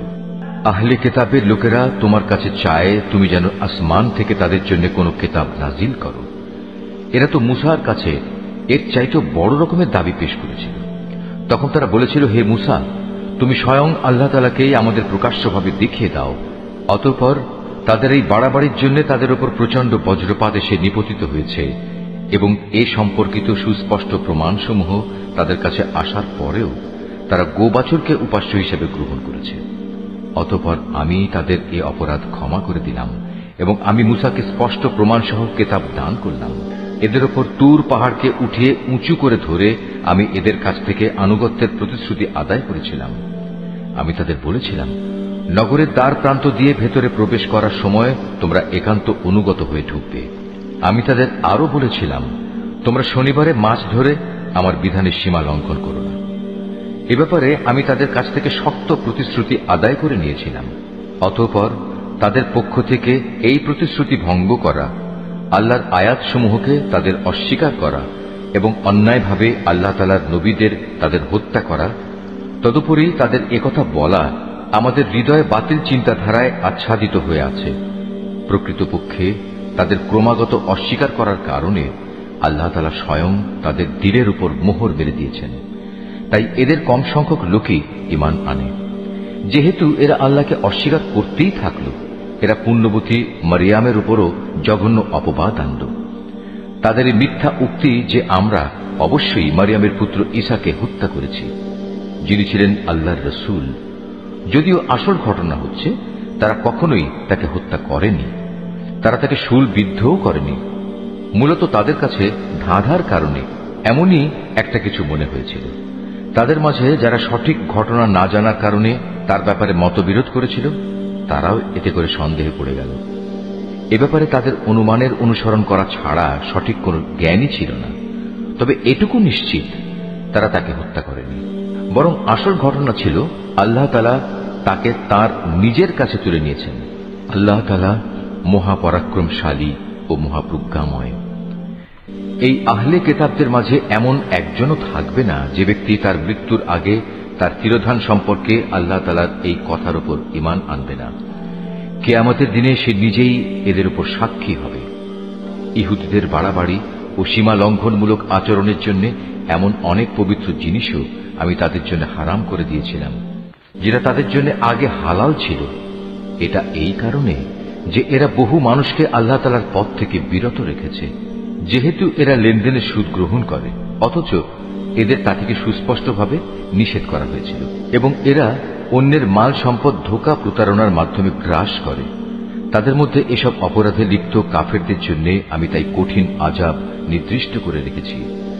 কিন্তু তাদের মধ্যে যাদের আবার জ্ঞানের গভীরতা রয়েছে, তারা এবং এমন সব ঈমানদার যারা তোমার উপর যা কিছু নাজিল হয়েছে তার উপর বিশ্বাস করে, সাথে সাথে তোমার পূর্ববর্তী নবী ও রসুলদের উপর যা নাজিল হয়েছে তার উপরও বিশ্বাস করে, নামাজ প্রতিষ্ঠা করে, যাকাত আদায় করে, সর্বোপরি আল্লাহ তাআলা ও শেষ দিনের উপর ঈমান আনে। মূলত এরাই হচ্ছে সেসব সৌভাগ্যবান মানুষ যাদের অচিরেই আমি মহাপুরস্কার দেব। হে নবী, আমি তোমার কাছে আমার ওহী পাঠিয়েছি, যেমনি করে আমি ওহী পাঠিয়েছিলাম নূহ ও তার পরবর্তী নবীদের প্রতি, আমি আরো ওহী পাঠিয়েছিলাম ইব্রাহিম, ইসমাইল, ইসহাক, ইয়াকুব ও তার বংশধরদের কাছে। ওহী পাঠিয়েছি ঈসা, আইয়ুব, ইউনুস, হারুন ও সুলাইমানের কাছেও। অতঃপর আমি দাউদের ওপর জাবুর গ্রন্থ অবতীর্ণ করেছি।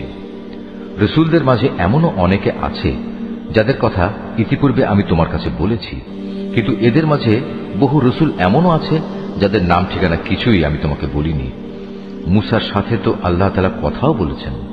রসুলরা ছিল জান্নাতের সুসংবাদবাহী ও জাহান্নামের ভয় প্রদর্শনকারী।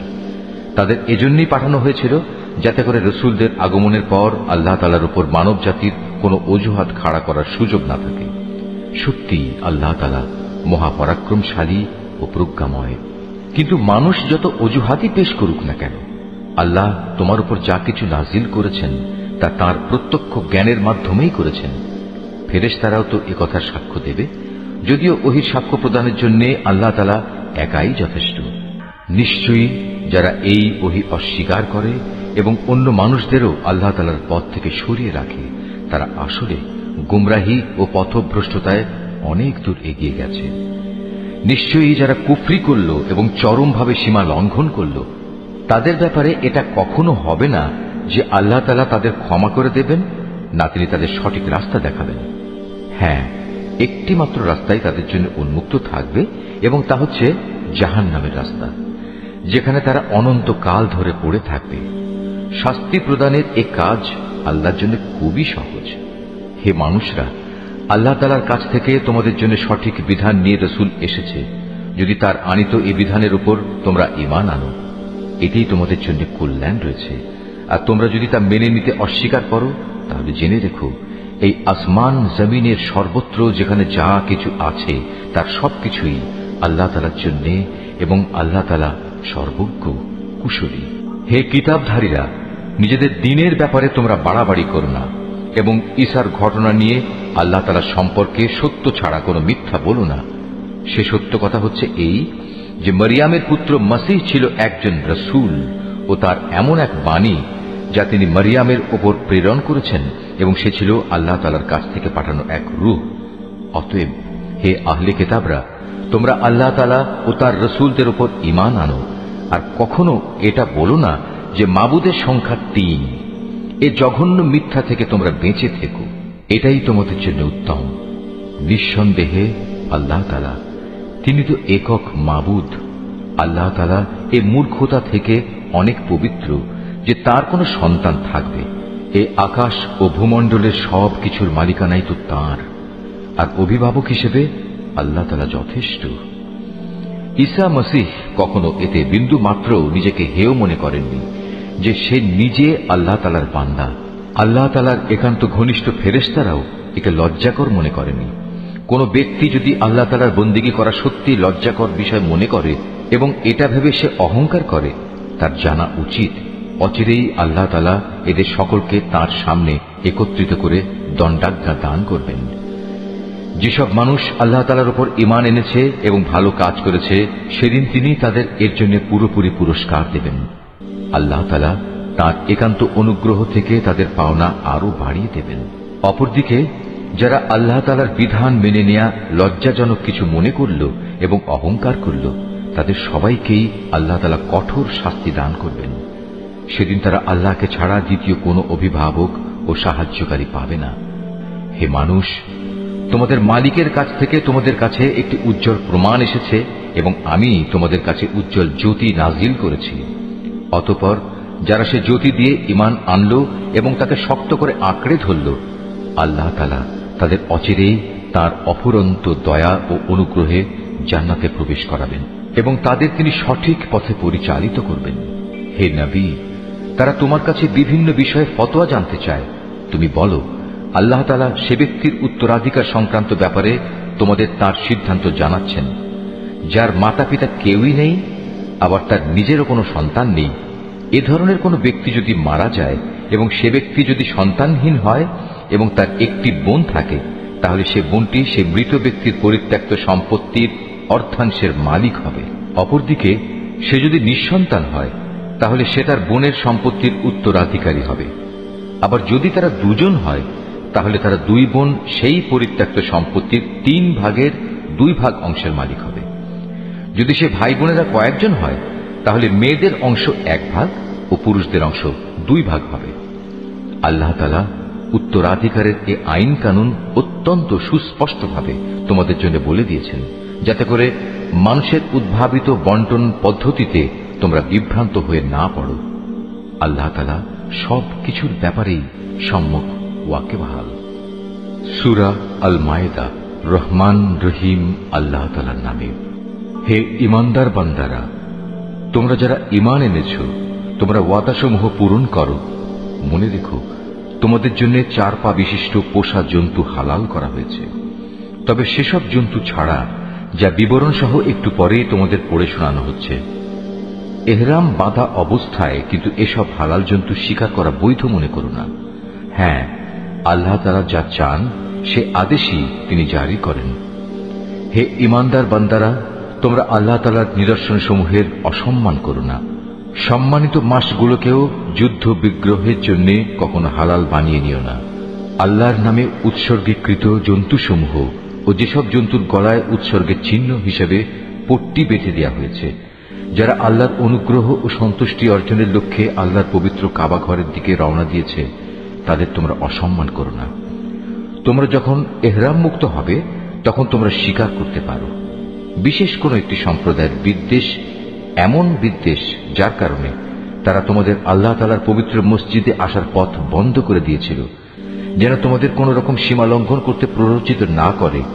তোমরা শুধু নেক কাজ ও তাকওয়ার ব্যাপারেই একে অপরের সহযোগিতা করো। পাপ ও বাড়াবাড়ির কাজে কখনো একে অপরের সহযোগিতা করো না। সর্বাবস্থায় আল্লাহ তাআলাকে ভয় করো, কেননা আল্লাহ তাআলা পাপের দণ্ডদানের ব্যাপারে অত্যন্ত কঠোর। মৃত জন্তু, রক্ত, শুয়োরের গোশত ও যে জন্তু আল্লাহ তাআলা ছাড়া অন্য কারো নামে জবাই কিংবা উৎসর্গ করা হয়েছে তা সবই তোমাদের উপর হারাম করা হয়েছে। শ্বাসরুদ্ধ হয়ে মরা, আঘাত খেয়ে মরা, উপর থেকে পড়ে মরা, শিঙের আঘাতে মরা, হিংস্র জন্তুর খাওয়া জন্তুও তোমাদের জন্য হারাম। তবে তোমরা তা যদি জীবিত অবস্থায় পেয়ে জবাই করে থাকো তাহলে তা হারাম নয়। পূজার বেদিতে বলি দেওয়া জন্তুও হারাম। লটারি কিংবা জুয়ার তীর নিক্ষেপ করে ভাগ্য নির্ণয় করা হারাম। এর সবকটাই হচ্ছে বড় বড় গুনার কাজ। আজ কাফেররা তোমাদের দিন নির্মূল করা সম্পর্কে হতাশ হয়ে পড়েছে। সুতরাং তোমরা তাদের ভয় করো না, বরং আমাকেই ভয় করো। আজ আমি তোমাদের জন্য তোমাদের দিন পরিপূর্ণ করে দিলাম, আর তোমাদের উপর আমার প্রতিশ্রুত নিয়ামতও আমি পূর্ণ করে দিলাম। তোমাদের জন্য জীবনের ব্যবস্থা হিসেবে আমি ইসলামকেই মনোনীত করলাম। হারামের ব্যাপারে মনে রেখো, যদি কোনো ব্যক্তি ক্ষুধার তাড়নায় হারাম খেতে বাধ্য হয় কিন্তু ইচ্ছা করে সে কোনো পাপের দিকে ঝুঁকে পড়তে না চায়, তার ব্যাপারটা আলাদা। অবশ্যই আল্লাহ তাআলা ক্ষমাশীল ও পরম দয়ালু। তারা তোমার কাছ থেকে জানতে চাইবে কোন কোন জিনিস তাদের জন্য হালাল করা হয়েছে। তুমি তাদের বলো, সব ধরনের পাকসাপ বস্তুই তোমাদের জন্য হালাল করা হয়েছে, এবং সেসব শিকারী জন্তু ও পাখির ধরে আনা জন্তু ও পাখিও তোমরা খাও, যাদের তোমরা শিকার করার নিয়ম শিক্ষা দিয়েছ, যেভাবে আল্লাহ তাআলা তোমাদের শিক্ষা দিয়েছিলেন। তবে এর উপর অবশ্যই আল্লাহ তাআলার নাম নেবে। তোমরা আল্লাহ তাআলাকে ভয় করো। আল্লাহ তাআলা দ্রুত হিসাব গ্রহণকারী। আজ তোমাদের জন্য যাবতীয় পাক জিনিস হালাল করা হলো। যাদের উপর আল্লাহর কিতাব নাজিল করা হয়েছে তাদের খাবারও তোমাদের জন্য হালাল, আবার তোমাদের খাদ্যদ্রব্য তাদের জন্য হালাল। চরিত্রের সংরক্ষিত দুর্গে অবস্থানকারী মোমেন নারী ও তোমাদের আগে যাদের কিতাব দেওয়া হয়েছিল, যখন তোমরা তাদের মোহরানা আদায় করে দেবে, সেসব আহলে কিতাব সতী সাধ্বী নারীরাও তখন তোমাদের জন্য হালাল হয়ে যাবে। তোমরা থাকবে চরিত্রের রক্ষক হয়ে, কামনা চরিতার্থ করে কিংবা গোপন অভিসারী উপপত্নী বানিয়ে নয়। যে কেউই ঈমান অস্বীকার করবে তার জীবনের সব কর্মই নিষ্ফল হয়ে যাবে এবং শেষ বিচারের দিনে সে হবে চরমভাবে ক্ষতিগ্রস্তদের একজন। হে ঈমানদার ব্যক্তিরা, তোমরা যখন নামাজের জন্য দাঁড়াবে, তোমরা তোমাদের পুরো মুখমণ্ডল ও কনুই পর্যন্ত তোমাদের হাত দুটো ধুয়ে নেবে। অতঃপর তোমাদের মাথা মাসেহ করবে এবং পা দুটো গোড়ালি পর্যন্ত ধুয়ে নেবে। কখনো যদি এমন বেশি নাপাক হয়ে যাও যাতে গোসল করা ফরজ হয়ে যায়, তাহলে গোসল করে ভালোভাবে পবিত্র হয়ে নেবে। যদি তোমরা অসুস্থ হয়ে পড়ো কিংবা তোমরা যদি সফরে থাকো, অথবা তোমাদের কেউ যদি মলমূত্র ত্যাগ করে আসে, অথবা যদি নারী সম্ভোগ করে থাকো, তাহলে পানি দিয়ে পবিত্রতা অর্জন করো। আর যদি পানি না পাও, তাহলে পবিত্র মাটি দিয়ে তায়াম্মুম করে নাও। আর তায়াম্মুমের নিয়ম হচ্ছে সেই পবিত্র মাটি দিয়ে তোমরা তোমাদের মুখমণ্ডল ও হাত মাসেহ করে নেবে। মূলত আল্লাহ তাআলা কখনো পরিষ্কার পরিচ্ছন্নতার ব্যাপারে তোমাদের কষ্ট দিতে চান না, বরং তিনি চান তোমাদের পাক সাফ করে দিতে, এবং এভাবেই তিনি তোমাদের উপর তার নিয়ামতসমূহ পূর্ণ করে দিতে চান, যাতে করে তোমরা তার কৃতজ্ঞতা আদায় করতে পারো। তোমাদের উপর আল্লাহ তাআলার নিয়ামতসমূহ তোমরা স্মরণ করো, এবং তোমাদের কাছ থেকে যে পাকা প্রতিশ্রুতি তিনি গ্রহণ করেছিলেন সে কথাও ভুলে যেও না। যখন তোমরা তার সাথে অঙ্গীকার করে বলেছিলে, হে আমাদের মালিক, আমরা তোমার কথা শুনলাম এবং তা মেনে নিলাম। তোমরা আল্লাহ তাআলাকে ভয় করো। অবশ্যই আল্লাহ তাআলা তোমাদের অন্তরে যা কিছু আছে সে সম্পর্কে সম্যক অবগত আছেন। হে ঈমানদার লোকেরা, তোমরা আল্লাহর জন্য সত্য ও ন্যায়ের উপর সাক্ষী হয়ে অবিচলভাবে দাঁড়িয়ে থেকো। মনে রাখবে, বিশেষ কোন সম্প্রদায়ের দুশ্মনী যেন তোমাদের এমনভাবে প্ররোচিত না করে, এর ফলে তোমরা ন্যায় ও ইনসাফের পথ থেকে সরে আসবে। তোমরা ইনসাফ করো, কারণ এই কাজটি আল্লাহ তাআলাকে ভয় করে চলার অধিক নিকটতর। তোমরা আল্লাহ তাআলাকে ভয় করো। অবশ্যই আল্লাহ তাআলা তোমাদের কর্মকাণ্ড সম্পর্কে পূর্ণাঙ্গ ওয়াকিবহাল রয়েছেন। যারা ঈমান আনে এবং নেক কাজ করে, আল্লাহ তাআলা তাদের সবাইকে এই বলে প্রতিশ্রুতি দিয়েছেন যে তাদের জন্য তার কাছে বিশেষ ক্ষমা ও মহা পুরস্কার রয়েছে। অপরদিকে যারা কুফরি করছে এবং আমার আয়াতসমূহকে অস্বীকার করেছে, তারা সবাই হচ্ছে জাহান্নামের অধিবাসী। হে ঈমানদার ব্যক্তিরা, তোমাদের উপর আল্লাহর নিয়ামত স্মরণ করো, যখন একটি জনগোষ্ঠী তোমাদের বিরুদ্ধে হাত ওঠাতে উদ্যত হয়েছিল, তখন আল্লাহ তাআলা তাদের সে হাত তোমাদের উপর আক্রমণ করা থেকে সংযত করে দিলেন। অতঃপর তোমরা আল্লাহ তাআলাকে ভয় করো। মোমেনদের তো আল্লাহ তাআলার উপরই ভরসা করা উচিত। আল্লাহ তাআলা বনী ইসরাইলদের কাছ থেকে আনুগত্যের অঙ্গীকার গ্রহণ করলেন। অতঃপর আমি এ কাজের জন্য তাদের মধ্যে থেকে 12 জন সর্দার নিযুক্ত করলাম। আল্লাহ তাআলা তাদের বললেন, অবশ্যই আমি তোমাদের সাথে আছি। তোমরা যদি নামাজ প্রতিষ্ঠা করো, যাকাত আদায় করো, আমার রাসূলদের উপর ঈমান আনো এবং দ্বীনের কাজে যদি তোমরা তাদের সাহায্য সহযোগিতা করো, সর্বোপরি আল্লাহ তাআলাকে তোমরা যদি উত্তম ঋণ প্রদান করো, তাহলে অবশ্যই আমি তোমাদের গুনাহসমূহ মোচন করে দেব এবং তোমাদের আমি এমন এক জান্নাতে প্রবেশ করাবো যার তলদেশ দিয়ে ঝর্ণাধারা প্রবাহিত হয়। এরপর যদি কোনো ব্যক্তি আল্লাহকে অস্বীকার করে, তাহলে সে সরল পথ থেকে বিচ্যুত হয়ে পড়বে। অতঃপর তাদের সেই অঙ্গীকার ভঙ্গ করার কারণে আমি তাদের উপর অভিশাপ নাজিল করেছি এবং তাদের হৃদয় কঠিন করে দিয়েছি। তাদের চরিত্রই ছিল তারা আল্লাহর কালামকে তার নির্দিষ্ট অর্থ থেকে সরিয়ে নিয়ে বিকৃত করে দিত। হেদায়েতের যা কিছু তাদের শিক্ষা দেয়া হয়েছিল তার অধিকাংশ কথাই তারা ভুলে গেল। প্রতিনিয়ত তুমি তাদের দেখতে পাবে, তাদের সামান্য একটি অংশ ছাড়া অধিকাংশ মানুষই আল্লাহর সাথে বিশ্বাসঘাতকতা করে চলেছে। অতএব তুমি তাদের ক্ষমা করে দাও। যথাসম্ভব তুমি তাদের সংস্রব এড়িয়ে চলো। অবশ্যই আল্লাহ তাআলা কল্যাণকামী মানুষদের ভালোবাসেন। আমি তো তাদের কাছ থেকেও আনুগত্যের অঙ্গীকার গ্রহণ করেছিলাম, যারা বলে আমরা খ্রিস্টান সম্প্রদায়ের লোক। অতঃপর এরাও সে অঙ্গীকার সম্পর্কিত অধিকাংশ কথা ভুলে গেল যা তাদের স্মরণ করানো হয়েছিল। সুতরাং আমিও তাদের পরস্পরের মধ্যে কিয়ামত পর্যন্ত এক স্থায়ী শত্রুতা ও বিদ্বেষের বীজ বপন করে দিলাম। অচিরেই আল্লাহ তাআলা তাদের বলে দেবেন দুনিয়ার জীবনে তারা যা কিছু উদ্ভাবন করত। হে আহলে কিতাবরা, তোমাদের কাছে আমার পক্ষ থেকে রাসূল এসেছে। আগের কিতাবে যা কিছু তোমরা এতদিন গোপন করে রেখেছিলে তার বহু কিছুই সে তোমাদের বলে দিচ্ছে, আবার অনেক কিছু সে এড়িয়েও যাচ্ছে। তোমাদের কাছে এখন তো আল্লাহর পক্ষ থেকে আলোকবর্তিকা এবং সুস্পষ্ট কিতাব এসে হাজির হয়েছে। যে আল্লাহর সন্তুষ্টি লাভ করতে চায়, এই কিতাব দ্বারা আল্লাহ তাআলা তার শান্তি ও নিরাপত্তার পথ বাতলে দেন। অতঃপর তিনি তার অনুমতিক্রমে তাদের জাহেলিয়াতের অন্ধকার থেকে ঈমানের আলোতে বের করে আনেন, আর এভাবেই তাদের তিনি সঠিক পথে পরিচালিত করেন। নিশ্চয়ই তারা কুফরি করেছে যারা বলেছে মারিয়ামের পুত্র মসীহ আল্লাহ। হে মুহাম্মদ, তুমি তাদের বলো, আল্লাহ তাআলা যদি মারিয়াম পুত্র মসীহ তার মা ও গোটা বিশ্ব চরাচরে যা কিছু আছে সবকিছু ধ্বংস করে দিতে চান। এমন কে আছে যে আল্লাহ তাআলার কাছ থেকে এদের রক্ষা করতে পারে? এই আকাশমালা, ভূমণ্ডল ও এর মধ্যবর্তী স্থানে যা কিছু আছে তার সার্বভৌমত্ব এককভাবে আল্লাহ তাআলার জন্যই নির্দিষ্ট। তিনি যা ইচ্ছা তাই সৃষ্টি করেন। আল্লাহ তাআলা সকল বিষয়ের উপর একক ক্ষমতাবান। ইহুদি ও খ্রিস্টানরা বলে, আমরা আল্লাহর সন্তান এবং তার প্রিয় পাত্র। তাদের বলো, তাহলে তিনি কেন তোমাদের গুনাহের জন্য তোমাদের দণ্ড প্রদান করবেন?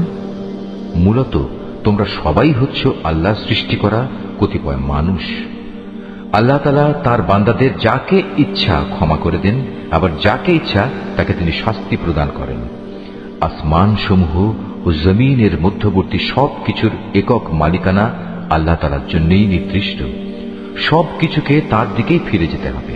হে আহলে কিতাবরা, রসুলদের আগমন ধারার উপরেই আমার পক্ষ থেকে তোমাদের কাছে একজন রসুল এসেছে। সে তোমাদের জন্য আমার কথাগুলো সুস্পষ্টভাবে বর্ণনা করছে, যাতে করে তোমরা বিচারের কাঠগড়ায় দাঁড়িয়ে একথা বলতে না পারো যে কই আমাদের কাছে জান্নাতের সুসংবাদ বহনকারী ও জাহান্নামের সতর্ককারী হিসেবে কেউ তো আগমন করেনি। আজ সত্যি সত্যি তোমাদের কাছে সুসংবাদবাহী ও সতর্ককারী একজন রসুল এসে গেছে। বস্তুত আল্লাহ তাআলা সর্ববিষয়ে শক্তিমান। স্মরণ করো যখন মুসা তার জাতিকে বলেছিল, হে আমার সম্প্রদায়ের লোকেরা, আল্লাহ তাআলা তোমাদের উপর যে নিয়ামত নাজিল করেছেন তা তোমরা স্মরণ করো। যখন তিনি তোমাদের মাঝে বহু নবী পয়দা করেছেন, তিনি তোমাদের এ জমিনের শাসনকর্তা বানিয়েছেন। এছাড়াও তিনি তোমাদের এমন সব নিয়ামত দান করেছেন যা এ বিশ্ব জগতে এর আগে তিনি আর কাউকে দান করেননি। হে আমার জাতি, আল্লাহ তাআলা তোমাদের জন্য যে পবিত্র ভূখণ্ড লিখে রেখেছেন তোমরা তাতে প্রবেশ করো এবং এ অগ্রাভিযানে কখনো পশ্চাৎ অপসরণ করো না। তারপরেও তোমরা যদি ফিরে আসো তাহলে ভীষণ ক্ষতিগ্রস্ত হবে। তারা বলল, হে মুসা, আমরা কিভাবে সেই জনপদে প্রবেশ করব? সেখানে তো এক দুর্দণ্ড প্রতাপশালী সম্প্রদায় রয়েছে। তারা সেখান থেকে বেরিয়ে না এলে আমরা কিছুতেই সেখানে প্রবেশ করব না। তারা সেখান থেকে বেরিয়ে এলে আমরা অবশ্যই প্রবেশ করব। যারা আল্লাহ তাআলাকে ভয় করছিল তাদের এমন দুজন লোক যাদের উপর আল্লাহ তাআলা অনুগ্রহ করেছিলেন এগিয়ে এসে বলল, তোমরা সদর দরজা দিয়েই তাদের জনপদে প্রবেশ করো, আর একবার সেখানে প্রবেশ করলেই তোমরা বিজয়ী হবে। তোমরা যদি সত্যিকার অর্থে মুমিন হও তাহলে আল্লাহর উপরই ভরসা করো। তারা আরো বলল, হে মুসা, সেই শক্তিশালী লোকেরা যতক্ষণ পর্যন্ত সেখানে থাকবে ততক্ষণ আমরা কোনো অবস্থায় সেখানে প্রবেশ করব না। তুমি বরং যাও, তুমিও তোমার মালিক উভয় মিলে যুদ্ধ করো, আমরা এখানে বসে রইলাম। তাদের কথা শুনে মুসা বলল, হে আমার মালিক, তুমি তো জানো আমার নিজের এবং আমার ভাই ছাড়া আর কারো উপর আমার আধিপত্য চলে না। অতএব আমাদের মাঝে ও এই নাফরমান লোকদের মাঝে তুমি মীমাংসা করে দাও। আল্লাহ তাআলা বললেন, হ্যাঁ, তাই হবে। আগামী 40 বছর পর্যন্ত সে জনপদ তাদের জন্য নিষিদ্ধ করে দেয়া হলো। এ সময়ে তারা উদ্ভ্রান্ত হয়ে পৃথিবীতে এদিক সেদিক ঘুরে বেড়াবে। সুতরাং তুমি এই নাফরমান লোকদের উপর কখনো দুঃখ করো না। হে মুহাম্মদ, তুমি এদের কাছে আদমের 2 পুত্রের গল্পটি যথাযথভাবে শুনিয়ে দাও। গল্পটি ছিল, যখন তারা দুজনই আল্লাহর নামে কোরবানি পেশ করল, তখন তাদের মধ্যে একজনের কাছ থেকে কোরবানি কবুল করা হলো, আরেকজনের কাছ থেকে তা কবুল করা হলো না। যার কোরবানি কবুল করা হয়নি সে বলল, আমি অবশ্যই তোমাকে হত্যা করব। যার কোরবানি কবুল করা হলো সে বলল, আল্লাহ তাআলা তো শুধু পরেজগার লোকদের কাছ থেকে কোরবানি কবুল করেন। হিংসার বশবর্তী হয়ে তুমি যদি আজ আমাকে হত্যা করার জন্য আমার দিকে তোমার হাত বাড়াও, তাহলে আমি কিন্তু তোমাকে হত্যা করার জন্য তোমার প্রতি আমার হাত বাড়িয়ে দেব না। কেননা আমি সৃষ্টিকুলের মালিককে ভয় করি। আমি বরং চাইব তুমি আমার গুনাহ ও তোমার গুনাহের বোঝা একাই তোমার মাথার উপর উঠিয়ে নাও এবং এভাবেই তুমি জাহান্নামের অধিবাসী হয়ে পড়ো। মূলত এ হচ্ছে জালেমদের যথার্থ কর্মফল। শেষ পর্যন্ত তার কুপ্রবৃত্তি তাকে নিজ ভাইয়ের হত্যার কাজে উস্কানি দিল। অতঃপর সে তাকে খুন করেই ফেলল এবং এ কাজের ফলে সে ক্ষতিগ্রস্তদের অন্তর্ভুক্ত হয়ে গেল। অতঃপর আল্লাহ তাআলা সেখানে একটি কাক পাঠালেন। কাকটি হত্যাকারীর সামনে এসে মাটি খুঁড়তে লাগল। উদ্দেশ্য তাকে দেখানো কিভাবে সে তার ভাইয়ের লাশ লুকিয়ে রাখবে। এটা দেখে সে নিজে নিজে বলতে লাগলো, হায়, আমি তো এই কাকটির চাইতেও অক্ষম হয়ে পড়েছি। আমি তো আমার ভাইয়ের লাশটাও গোপন করতে পারলাম না। অতঃপর সে সত্যি সত্যি নিজের কৃতকর্মের জন্য অনুতপ্ত হল। পরবর্তীকালে এ ঘটনার কারণেই আমি বনী ইসরায়েলদের জন্য এই বিধান জারি করলাম যে কোনো মানুষকে হত্যা করার কিংবা পৃথিবীতে ধ্বংসাত্মক কাজ করার শাস্তি বিধান ছাড়া অন্য কোনো কারণে কেউ যদি কাউকে হত্যা করে, সে যেন গোটা মানব জাতিকেই হত্যা করল। আবার এমনিভাবে যদি কেউ একজনের প্রাণ রক্ষা করে, তবে সে যেন গোটা মানব জাতিকেই বাঁচিয়ে দিল। এদের কাছে আমার রসুলরা সুস্পষ্ট নিদর্শন নিয়ে এসেছিল, তারপরেও এদের অধিকাংশ লোক এ জমিনের বুকে সীমা লঙ্ঘনকারী হিসেবেই থেকে গেল। যারা আল্লাহ তাআলা ও তার রসুলের বিরুদ্ধে যুদ্ধ করে এবং আল্লাহর জমিনে বিপর্যয় সৃষ্টি করে, তাদের জন্য নির্দিষ্ট শাস্তি হচ্ছে এই যে তাদের হত্যা করা হবে কিংবা তাদের শূলবিদ্ধ করা হবে, অথবা বিপরীত দিক থেকে তাদের হাত পা কেটে ফেলা হবে কিংবা দেশ থেকে তাদের নির্বাসিত করতে হবে। এই অপমানজনক শাস্তি তাদের দুনিয়ার জীবনের জন্য। তাছাড়া পরকালে তাদের জন্য ভয়াবহ আযাব তো রয়েছেই। তবে এটা তাদের জন্য নয় যাদের উপর তোমাদের আধিপত্য স্থাপিত হবার আগেই তারা তওবা করেছে। তোমরা জেনে রেখো, আল্লাহ তাআলা একান্ত ক্ষমাশীল ও পরম করুণাময়। হে মানুষ, তোমরা যারা ঈমান এনেছ, আল্লাহ তাআলাকে ভয় করো এবং তার দিকে ধাবিত হওয়ার জন্য উপায় খুঁজতে থাকো। তার বিশেষ একটা উপায় হচ্ছে তোমরা আল্লাহর পথে জিহাদ করো। সম্ভবত তোমরা সফলকাম হতে পারবে। আর যারা ঈমান আনতে অস্বীকার করেছে, কিয়ামতের দিন পৃথিবীর সমুদয় ধন দৌলতও যদি তাদের করায়ত্ত থাকে, তার সাথে আরো যদি সমপরিমাণ সম্পদ তাদের কাছে থাকে, এ সম্পদ মুক্তিপণ হিসেবে দিয়েও যদি সে কিয়ামতের দিন জাহান্নামের আযাব থেকে মুক্তি পেতে চায়, তাও সম্ভব হবে না। তার কাছ থেকে এর কিছুই সেদিন গ্রহণ করা হবে না। তাদের জন্য সেদিন কঠোর আযাব নির্ধারিত থাকবে। তারা সেদিন দোজখের আযাব থেকে বেরিয়ে আসতে চাইবে, কিন্তু কোনো অবস্থায় তারা সেখান থেকে বেরিয়ে আসতে পারবে না। তাদের জন্য স্থায়ী আযাব নির্দিষ্ট হয়ে আছে। পুরুষ ও নারী এদের যে কেউই চুরি করবে, তাদের হাত দুটো কেটে ফেলে। এটা তাদেরই কর্মফল এবং আল্লাহর পক্ষ থেকে নির্ধারিত দণ্ড। আল্লাহ তাআলা মহা শক্তিশালী ও প্রবল প্রজ্ঞাময়। হ্যাঁ, যে ব্যক্তি এই জঘন্য জুলুম করার পর আল্লাহ তাআলার কাছে তওবা করবে এবং নিজের সংশোধন করে নেবে, অবশ্যই আল্লাহ তাআলা তার তওবা কবুল করবেন। আল্লাহ তাআলা নিঃসন্দেহে বড় ক্ষমাশীল ও দয়াময়। তুমি কি একথা জানো না, এই আকাশমণ্ডলী ও জমিনের একক সার্বভৌমত্ব একমাত্র আল্লাহ তাআলার জন্য? তিনি যাকে ইচ্ছা তাকে শাস্তি দেন, আবার যাকে ইচ্ছা তাকে তিনি মাফ করে দেন। কেননা সবকিছুর উপর তিনিই হচ্ছেন একক ক্ষমতাবান। হে রাসূল, যারা দ্রুত গতিতে কুফরির পথে ধাবিত হচ্ছে, তারা যেন তোমাকে দুঃখ না দেয়। এরা সে দলের লোক যারা মুখে মুখে বলে আমরা ঈমান এনেছি, কিন্তু সত্যিকার অর্থে তাদের অন্তর কখনো ঈমান আনেনি। আর তাদের ব্যাপারও নয় যারা ইহুদি, তারা মিথ্যা কথা শোনার জন্য সদা কান খাড়া করে রাখে এবং তাদের বন্ধু সম্প্রদায়ের যেসব লোক কখনো তোমার কাছে আসেনি, এরা সেই অপর সম্প্রদায়টির জন্যই নিজেদের কান খাড়া করে রাখে।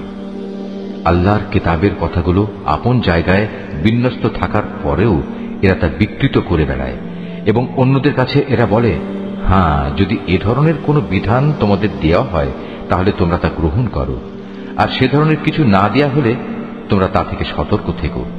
আসলে আল্লাহ তাআলা যার পথচ্যুতি চান, তাকে আল্লাহর পাকড়াও থেকে বাঁচানোর জন্য তুমি তো কিছুই করতে পারো না। এরাই হচ্ছে সেসব হতভাগ্য লোক। আল্লাহ তাআলা কখনো যাদের অন্তরগুলোকে পাক সাফ করার ইরাদা পোষণ করেন না, তাদের জন্য পৃথিবীতে যেমনি রয়েছে অপমান ও লাঞ্ছনা, পরকালেও তেমনি তাদের জন্য অপেক্ষা করছে ভয়াবহ আযাব। ইহুদিদের চরিত্র হচ্ছে, এরা যেমন মিথ্যা কথা শুনতে অভ্যস্ত, তেমনি এরা হারাম মাল খেতেও ওস্তাদ। অতএব এরা যদি কখনো কোনো বিচার নিয়ে তোমার কাছে আসে, তাহলে তুমি চাইলে তাদের বিচার করতে পারো কিংবা তাদের উপেক্ষা করো। যদি তুমি তাদের ফিরিয়ে দাও, তাহলে নিশ্চিত থাকো এরা তোমার কোনোই অনিষ্ট করতে পারবে না। তবে যদি তুমি তাদের বিচার ফয়সালা করতে চাও, তাহলে অবশ্যই ন্যায় বিচার করবে। নিঃসন্দেহে আল্লাহ তাআলা ন্যায় বিচারকদের ভালোবাসেন। এসব লোক কিভাবে তোমার কাছে বিচারের ভার নিয়ে হাজির হবে, যখন তাদের নিজেদের কাছেই আল্লাহর পাঠানো তাওরাত মজুদ রয়েছে? তাতেও তো বিচার আচার সংক্রান্ত আল্লাহর বিধান আছে। তুমি যা কিছুই করো না কেন, একটু পরেই তারা তোমার কাছ থেকে মুখ ফিরিয়ে নেবে। এরা আসলে ঈমানদারই নয়। নিঃসন্দেহে আমি মুসার কাছে তাওরাত নাজিল করেছি, তাতে তাদের জন্য পথ নির্দেশ ও আলোকবর্তিকা বর্তমান ছিল।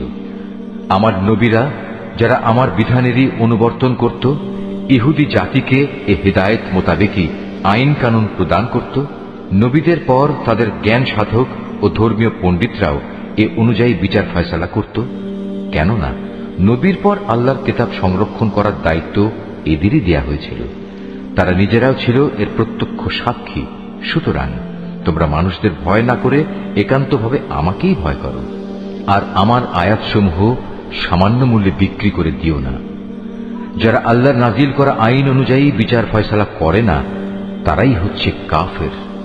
তাওরাতে আমি তাদের জন্য বিধান নাজিল করেছিলাম যে তাদের জানের বদলে জান, চোখের বদলে চোখ, নাকের বদলে নাক, কানের বদলে কান, দাঁতের বদলে দাঁত। শাস্তি প্রয়োগের সময় এই শারীরিক জখমটাই কিন্তু আসল দণ্ড বলে বিবেচিত হয়। অবশ্য বাদীপক্ষের কেউ যদি এই দণ্ড মাফ করে দিতে চায়, তাহলে তা তার নিজের গুনাহ খাতার জন্য কাফারা হিসেবে গণ্য হবে। আর যারাই আল্লাহ নাজিল করা বিধান অনুযায়ী বিচার ফয়সালা করবে না, তারা হচ্ছে জালেম। এ ক্রমধারায় অতঃপর আমি মরিয়ম পুত্র ঈসাকে পাঠিয়েছি। সে সময় আগে থেকে তাওরাতে যা কিছু অবশিষ্ট ছিল সে ছিল তার সত্যতা স্বীকারকারী, আর আমি তাকে ইনজিল দান করেছি, তাতে ছিল হেদায়েত ও নূর। তখন তাওরাতে যা কিছু তার কাছে বর্তমান ছিল, ইনজিল কিতাব তার সত্যতা স্বীকার করেছে। তদুপরি তাতে আল্লাহভীরু লোকদের জন্য পথ নির্দেশ ও উপদেশ মজুদ ছিল। ইনজিলের অনুসারীদের উচিত এর ভেতর আল্লাহ তাআলা যা কিছু নাজিল করেছেন তার ভিত্তিতে বিচার ফয়সালা করা। কেননা যারাই আল্লাহর নাজিল করা আইনের ভিত্তিতে বিচার করবে না, তারাই ফাসেক। হে মুহাম্মদ, আমি তোমার প্রতি সত্য দিন সহ এ কিতাব নাজিল করেছি। আগের কিতাবসমূহের যা কিছু অবিকৃত অবস্থায় তার সামনে মজুদ রয়েছে, এ কিতাব তার সত্যতা স্বীকার করে। শুধু তাই নয়, এ কিতাব সেসব বিধানের হেফাজতকারীও বটে। সুতরাং আল্লাহ তাআলা যেসব বিধি বিধান নাজিল করেছেন তার ভিত্তিতেই তুমি বিচার ফয়সালা করো। আর এই বিচারের সময় তোমার নিজের কাছে যা সত্য দিন এসেছে তা থেকে সরে গিয়ে তাদের খেয়াল খুশির অনুসরণ করো না। আমি তোমাদের প্রতিটি সম্প্রদায়ের জন্য শরীয়ত ও কর্মপন্থা নির্ধারণ করে দিয়েছি। আল্লাহ তাআলা চাইলে তোমাদের সবাইকে একই উম্মত বানিয়ে দিতে পারতেন, বরং তিনি তোমাদের যা দিয়েছেন তার ভিত্তিতে তোমাদের যাচাই বাছাই করে দিতে চেয়েছেন। অতএব ভালো কাজে তোমরা সবাই প্রতিযোগিতা করো, কেননা আল্লাহ তাআলার দিকেই হবে তোমাদের সকলের প্রত্যাবর্তন স্থল। এখানে তোমরা যেসব বিষয় নিয়ে মতভেদ করতে, অতঃপর তিনি অবশ্যই তা তোমাদের স্পষ্ট করে বলে দেবেন। অতএব হে মুহাম্মদ, তোমার উপর আল্লাহ তাআলা যে আইন কানুন নাজিল করেছেন তুমি তারই ভিত্তিতে এদের মাঝে বিচার ফয়সালা করো, এবং কখনো তাদের খেয়াল খুশির অনুসরণ করো না, এবং তাদের ষড়যন্ত্র থেকে সতর্ক থেকো। যা কিছু আল্লাহ তাআলা তোমার উপর নাজিল করেছেন তার কোনো কোনো বিষয়ে যেন তারা কখনো তোমাকে ফিতনায় না ফেলতে পারে। অতঃপর তোমার ফয়সালায় যদি এরা মুখ ফিরিয়ে নেয়, তাহলে জেনে রেখো আল্লাহ তাআলা তাদের নিজেদেরই কোনো গুনাহের জন্য তাদের কোন রকম মুসিবতে ফেলতে চান। কেননা মানুষের মাঝে অধিকাংশই হচ্ছে অবাধ্য। তবে কি তারা পুনরায় জাহেলিয়াতের বিচার ব্যবস্থা তালাশ করছে? অথচ যারা আল্লাহতে বিশ্বাস করে তাদের কাছে আল্লাহ তাআলার চাইতে উত্তম বিচারক আর কে হতে পারে?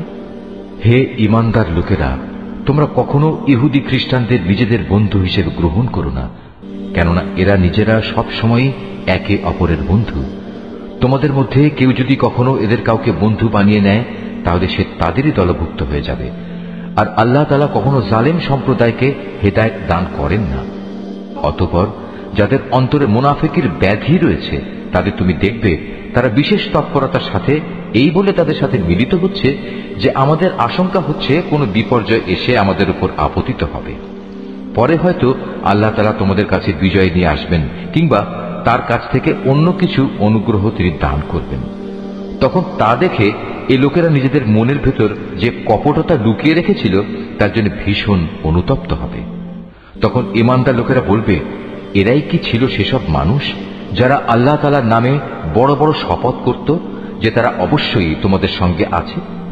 এই আচরণের ফলে তাদের কার্যকলাপই বিনষ্ট হয়ে গেল, ফলে তারা ভীষণভাবে ক্ষতিগ্রস্ত হয়ে পড়ল। হে মানুষ, তোমরা যারা আল্লাহর উপর ঈমান এনেছ, তোমাদের মধ্যে কোন লোক যদি নিজের দিন ইসলাম থেকে মুরতাদ হয়ে ফিরে আসে, তাতে আল্লাহ তাআলার কোনো ক্ষতি নেই। তবে আল্লাহ তাআলা অচিরেই এমন এক সম্প্রদায়ের উত্থান ঘটাবেন যাতে তিনি ভালোবাসবেন, তারাও তাকে ভালোবাসবে। তারা হবে মুমিনদের প্রতি কোমল ও কাফেরদের প্রতি কঠোর। তারা আল্লাহর পথে সংগ্রাম করবে, কোন নিন্দুকের নিন্দার পরোয়া তারা করবে না। মূলত এ হচ্ছে আল্লাহর একটি অনুগ্রহ, যাকে চান তাকে তিনি তা দান করেন। আল্লাহ তাআলা প্রাচুর্যময় ও প্রজ্ঞার আধার। তোমাদের একমাত্র পৃষ্ঠপোষক হচ্ছেন আল্লাহ তাআলা, তার রাসূল এবং সেসব ঈমানদার লোকেরা যারা নামাজ প্রতিষ্ঠা করে, যাকাত আদায় করে, সর্বোপরি আল্লাহ তাআলার সামনে যারা সদা অবনমিত থাকে। আর যে ব্যক্তি আল্লাহ তাআলা, তার রাসূল ও ঈমানদারদের নিজের বন্ধুরূপে গ্রহণ করবে, তারা যেন জেনে রাখে কেবলমাত্র আল্লাহ তাআলার দলটি বিজয়ী হবে। হে ঈমানদার লোকেরা, তোমাদের আগে যাদের আল্লাহ তাআলার কিতাব দেওয়া হয়েছিল, তাদের মধ্যে যারা তোমাদের দিনকে বিদ্রূপ ও খেল তামাশার বস্তুতে পরিণত করে রেখেছে, তাদের এবং কাফেরদের কখনো তোমরা নিজেদের বন্ধু বানিও না। যদি তোমরা সত্যিকার অর্থে মোমেন হয়ে থাকো, তাহলে একমাত্র আল্লাহ তাআলাকেই বন্ধু বানাও এবং তাকেই ভয় করো। যখন তোমরা মানুষদের নামাজের জন্য ডাকো, তখন এই ডাককে এরা হাসি তামাশা ও খেলার বস্তু বানিয়ে দেয়। এরা হচ্ছে এমন এক সম্প্রদায় যারা হক বাতিলের কিছুই বোঝে না। হে রাসূল, তুমি এদের বলো, তোমরা যে আমাদের কাছ থেকে প্রতিশোধ নিচ্ছ, তার কারণ এই যে আমরা আল্লাহর উপর ঈমান এনেছি এবং আমাদের উপর আগে ও বর্তমানে যা কিছু নাজিল করা হয়েছে তার উপর বিশ্বাস স্থাপন করেছি। আসলে তোমাদের অধিকাংশ মানুষই হচ্ছে গুনাহগার। হে রাসূল, তুমি বলো, আমি কি তোমাদের বলে দেব আল্লাহর কাছ থেকে সবচাইতে নিকৃষ্ট পুরস্কার কে পাবে? সে লোক হচ্ছে যার উপর আল্লাহ তাআলা অভিশাপ দিয়েছেন, যার উপর আল্লাহর ক্রোধ রয়েছে এবং যাদের কিছু লোককে তিনি বানর, কিছু লোককে শুয়োরে পরিণত করে দিয়েছেন, যারা মিথ্যা মাবুদের আনুগত্য স্বীকার করেছে। এরাই হচ্ছে সেসব লোক পরকালে যাদের অবস্থান হবে অত্যন্ত নিকৃষ্ট এবং দুনিয়াতেও এরা সরল পথ থেকে বহু দূরে বিচ্যুত হয়ে পড়েছে। তারা যখন তোমার সামনে আসে তখন বলে, আমরা ঈমান এনেছি। আসলে তারা তোমার কাছে কুফরি নিয়েই প্রবেশ করছিল এবং তা নিয়েই তোমার কাছ থেকে তারা বেরিয়ে গেছে। তারা মনের ভেতর যা কিছু লুকিয়ে রাখছিল, আল্লাহ সে ব্যাপারে পূর্ণ ওয়াকিবহাল রয়েছেন।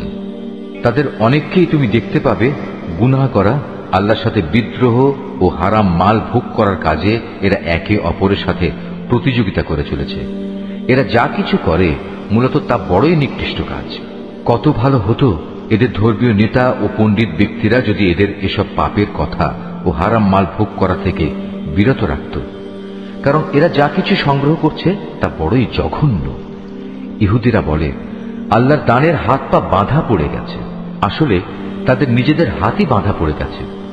আর তারা যা কিছু বলেছে সে কারণে তাদের উপর আল্লাহ তাআলার অভিশাপ নাজিল করা হয়েছে। আল্লাহর তো দুনিয়া আখিরাতের উভয় হাতই মুক্ত। যেভাবে তিনি চান সেভাবেই তিনি দান করেন। প্রকৃত ঘটনা হচ্ছে, তোমার মালিকের পক্ষ থেকে যা কিছু তোমার উপর নাজিল করা হয়েছে তা তাদের অনেকেরই সীমা লঙ্ঘন ও কুফরি বাড়িয়ে দিয়েছে। এই আচরণের ফলে আমি তাদের মাঝে কিয়ামত পর্যন্ত একটা শত্রুতা ও পরস্পর বিদ্বেষ সঞ্চার করে দিয়েছি। যখনই তারা যুদ্ধের আগুন জ্বালিয়ে দিতে চেয়েছে, আল্লাহ তাআলা তখনই তা নিভিয়ে দিয়েছেন। তারা বারবার এ জমিনে বিপর্যয় সৃষ্টির প্রয়াস পেয়েছে। আসলে আল্লাহ তাআলা বিপর্যয় সৃষ্টিকারীদের মোটেই ভালোবাসেন না।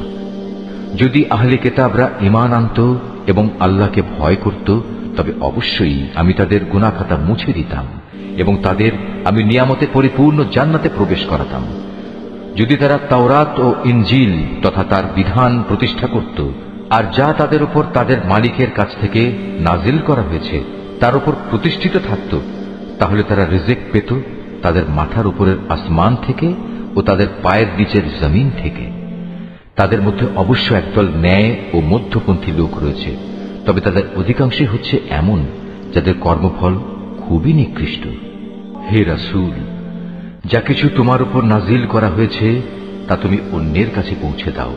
যদি তুমি তা না করো তাহলে তুমি তো মানুষদের কাছে তার বার্তা পৌঁছে দিলে না। আল্লাহ তাআলা তোমাকে মানুষের অনিষ্ট থেকে বাঁচিয়ে রাখবেন।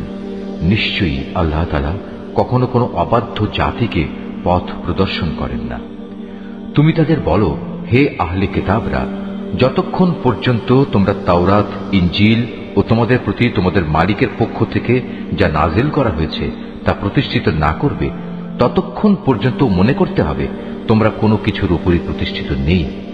তোমার মালিকের কাছ থেকে যা কিছু তোমার প্রতি নাজিল করা হয়েছে তা তাদের অনেকেরই সীমা লঙ্ঘন ও কুফরি বাড়িয়ে দেবে।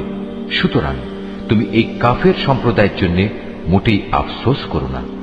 নিশ্চয়ই ইহুদি, সাবী, খ্রিস্টান যে কেউই এক আল্লাহ তাআলা ও শেষ বিচার দিনের উপর ঈমান আনবে এবং সৎকর্ম করবে তাদের কোনো ভয় নেই, পরকালেও তাদের কোনো দুশ্চিন্তাগ্রস্ত হতে হবে না। বনী ইসরাইলের কাছ থেকে আমি আনুগত্যের অঙ্গীকার আদায় করে নিয়েছিলাম এবং সে মোতাবেক আমি তাদের কাছে রসুলদের প্রেরণ করেছিলাম। কিন্তু যখনই কোন রসুল তাদের কাছে এমন কোন বিধান নিয়ে হাজির হয়েছে যা তাদের পছন্দসই ছিল না, তখনই তারা এই রসুলদের একদলকে মিথ্যাবাদী বলেছে, আরেক দলকে তারা হত্যা করেছে। তারা ধরে নিয়েছিল এত কিছু করা সত্ত্বেও তাদের উপর কোনো বিপর্যয় আসবে না, তাই তারা সত্য গ্রহণ করার ব্যাপারে অন্ধ ও বধির হয়ে থাকল। তারপরেও আল্লাহ তাআলা তাদের প্রতি ক্ষমা পরবশ হলেন। তাদের অনেকেই আবার অন্ধ ও বধির হয়ে গেল। তারা যা কিছু করেছে আল্লাহ তাআলা তা পর্যবেক্ষণ করছেন। নিশ্চয়ই তারা কাফের হয়ে গেছে যারা একথা বলেছে আল্লাহ হচ্ছেন মারিয়ামের পুত্র মসীহ, অথচ মসীহ নিজেই একথা বলেছে যে, হে বনী ইসরাইল, তোমরা এক আল্লাহর ইবাদত করো, যিনি আমারও মালিক তোমাদেরও মালিক। মূলত যে কেউই আল্লাহর সাথে শরীক করবে আল্লাহ তাআলা তার উপর জান্নাত হারাম করে দেবেন, আর তার স্থায়ী ঠিকানা হবে জাহান্নাম। এই জালেমদের সেদিন কোনো সাহায্যকারী থাকবে না। তারাও কুফরি করেছে যারা বলেছে তিনজনের মধ্যে তৃতীয় জন হচ্ছেন আল্লাহ, অথচ এক আল্লাহ তাআলা ছাড়া আর কোনো ইলাহ নেই। তারা যদি এখনো তাদের এসব অলীক কথাবার্তা থেকে ফিরে না আসে, তবে তাদের মাঝে যারা একথা বলে কুফরি করেছে তাদের অবশ্যই কঠিন যন্ত্রণাদায়ক আযাবে পেয়ে যাবে। তারা কি আল্লাহর কাছে তওবা করবে না? কখনো কি তারা তার কাছে ক্ষমা প্রার্থনা করবে না? আল্লাহ তাআলা বড়ই ক্ষমাশীল ও দয়াময়। মারিয়াম পুত্র মসীহ তো রসুল ছাড়া কিছুই ছিল না। তার আগেও তার মতো অনেক রসুল গত হয়েছে। তার মা ছিল এক সত্যনিষ্ঠ মহিলা। তারা মা ও ছেলে উভয়ই আর দুদষ্টি মানুষের মতো করেই খাবার খেত। তুমি লক্ষ্য করে দেখো আমি কিভাবে আমার আয়াতগুলো খুলে খুলে বর্ণনা করছি। তুমি দেখো কিভাবে তারা সত্য বিমুখ হয়ে যাচ্ছে। তুমি বলো, তোমরা কি আল্লাহকে বাদ দিয়ে এমন কিছুর ইবাদত করছো যা তোমাদের কোনো ক্ষতি কিংবা উপকার কিছুই করার ক্ষমতা নেই? প্রকৃতপক্ষে আল্লাহ তাআলা সব কিছুই শোনেন এবং সবকিছুই জানেন। তুমি বলো, হে আহলে কিতাবরা, তোমরা কখনো নিজেদের দ্বীনের ব্যাপারে অন্যায় বাড়াবাড়ি করো না। মসীহের ব্যাপারে তোমরা সেসব জাতির খেয়াল খুশির অনুসরণ করো না যারা তোমাদের আগেই পথভ্রষ্ট হয়ে গেছে এবং তারা অনেক লোককেই গুমরাহ করে দিয়েছে, আর তারা নিজেরাও সহজ সরল পথ থেকে বিচ্যুত হয়ে গেছে। বনী ইসরাইলদের আরো যারা মসীহের ব্যাপারে আল্লাহর এই ঘোষণা অস্বীকার করেছে তাদের উপর দাউদ ও মারিয়াম পুত্র ঈসার মুখ থেকে অভিশাপ দেওয়া হয়েছে, কেননা তারা আল্লাহর বিরুদ্ধে বিদ্রোহ করেছে এবং সীমা লঙ্ঘন করেছে। তারা যেসব গর্হিত কাজ করত তা থেকে তারা একে অপরকে বারণ করত না। তারা যা করত নিঃসন্দেহে তা ছিল নিকৃষ্ট। তুমি তাদের মাঝে এমন বহু লোককে দেখতে পাবে যারা ঈমানদারদের বদলে কাফেরদের সাথে বন্ধুত্ব করতে বেশি আগ্রহী। অবশ্য তারা নিজেরা যা কিছু অর্জন করে সামনে পাঠিয়েছে তাও অতি নিকৃষ্ট। এ কারণে আল্লাহ তাআলা তাদের উপর ক্রোধান্বিত হয়েছেন। এই লোকেরা চিরকাল আযাবেই নিমজ্জিত থাকবে। তারা যদি সত্যি আল্লাহ তাআলা, তার নবী ও তার প্রতি যা নাজিল করা হয়েছে তার প্রতি যথাযথ ঈমান আনত, তাহলে এরা কাফেরদের বন্ধু হিসেবে গ্রহণ করত না। কিন্তু তারা তো অধিকাংশই হচ্ছে গুনাহগার। অবশ্যই তোমরা ঈমানদারদের সাথে শত্রুতার ব্যাপারে ইহুদি ও মুশরিকদেরই বেশি কঠোর দেখতে পাবে। অপরদিকে মোমেনদের সাথে বন্ধুত্বের ব্যাপারে তোমরা সেসব লোককে কিছুটা নিকটতর পাবে যারা বলেছে আমরা খ্রিস্টান। এটা এই কারণে যে তখনও তাদের মধ্যে ধর্মীয় পণ্ডিত ব্যক্তি ও সংসার বিরাগী ফকির দরবেশরা মজুদ ছিল, আর এ ব্যক্তিরা সাধারণত অহংকার করে না।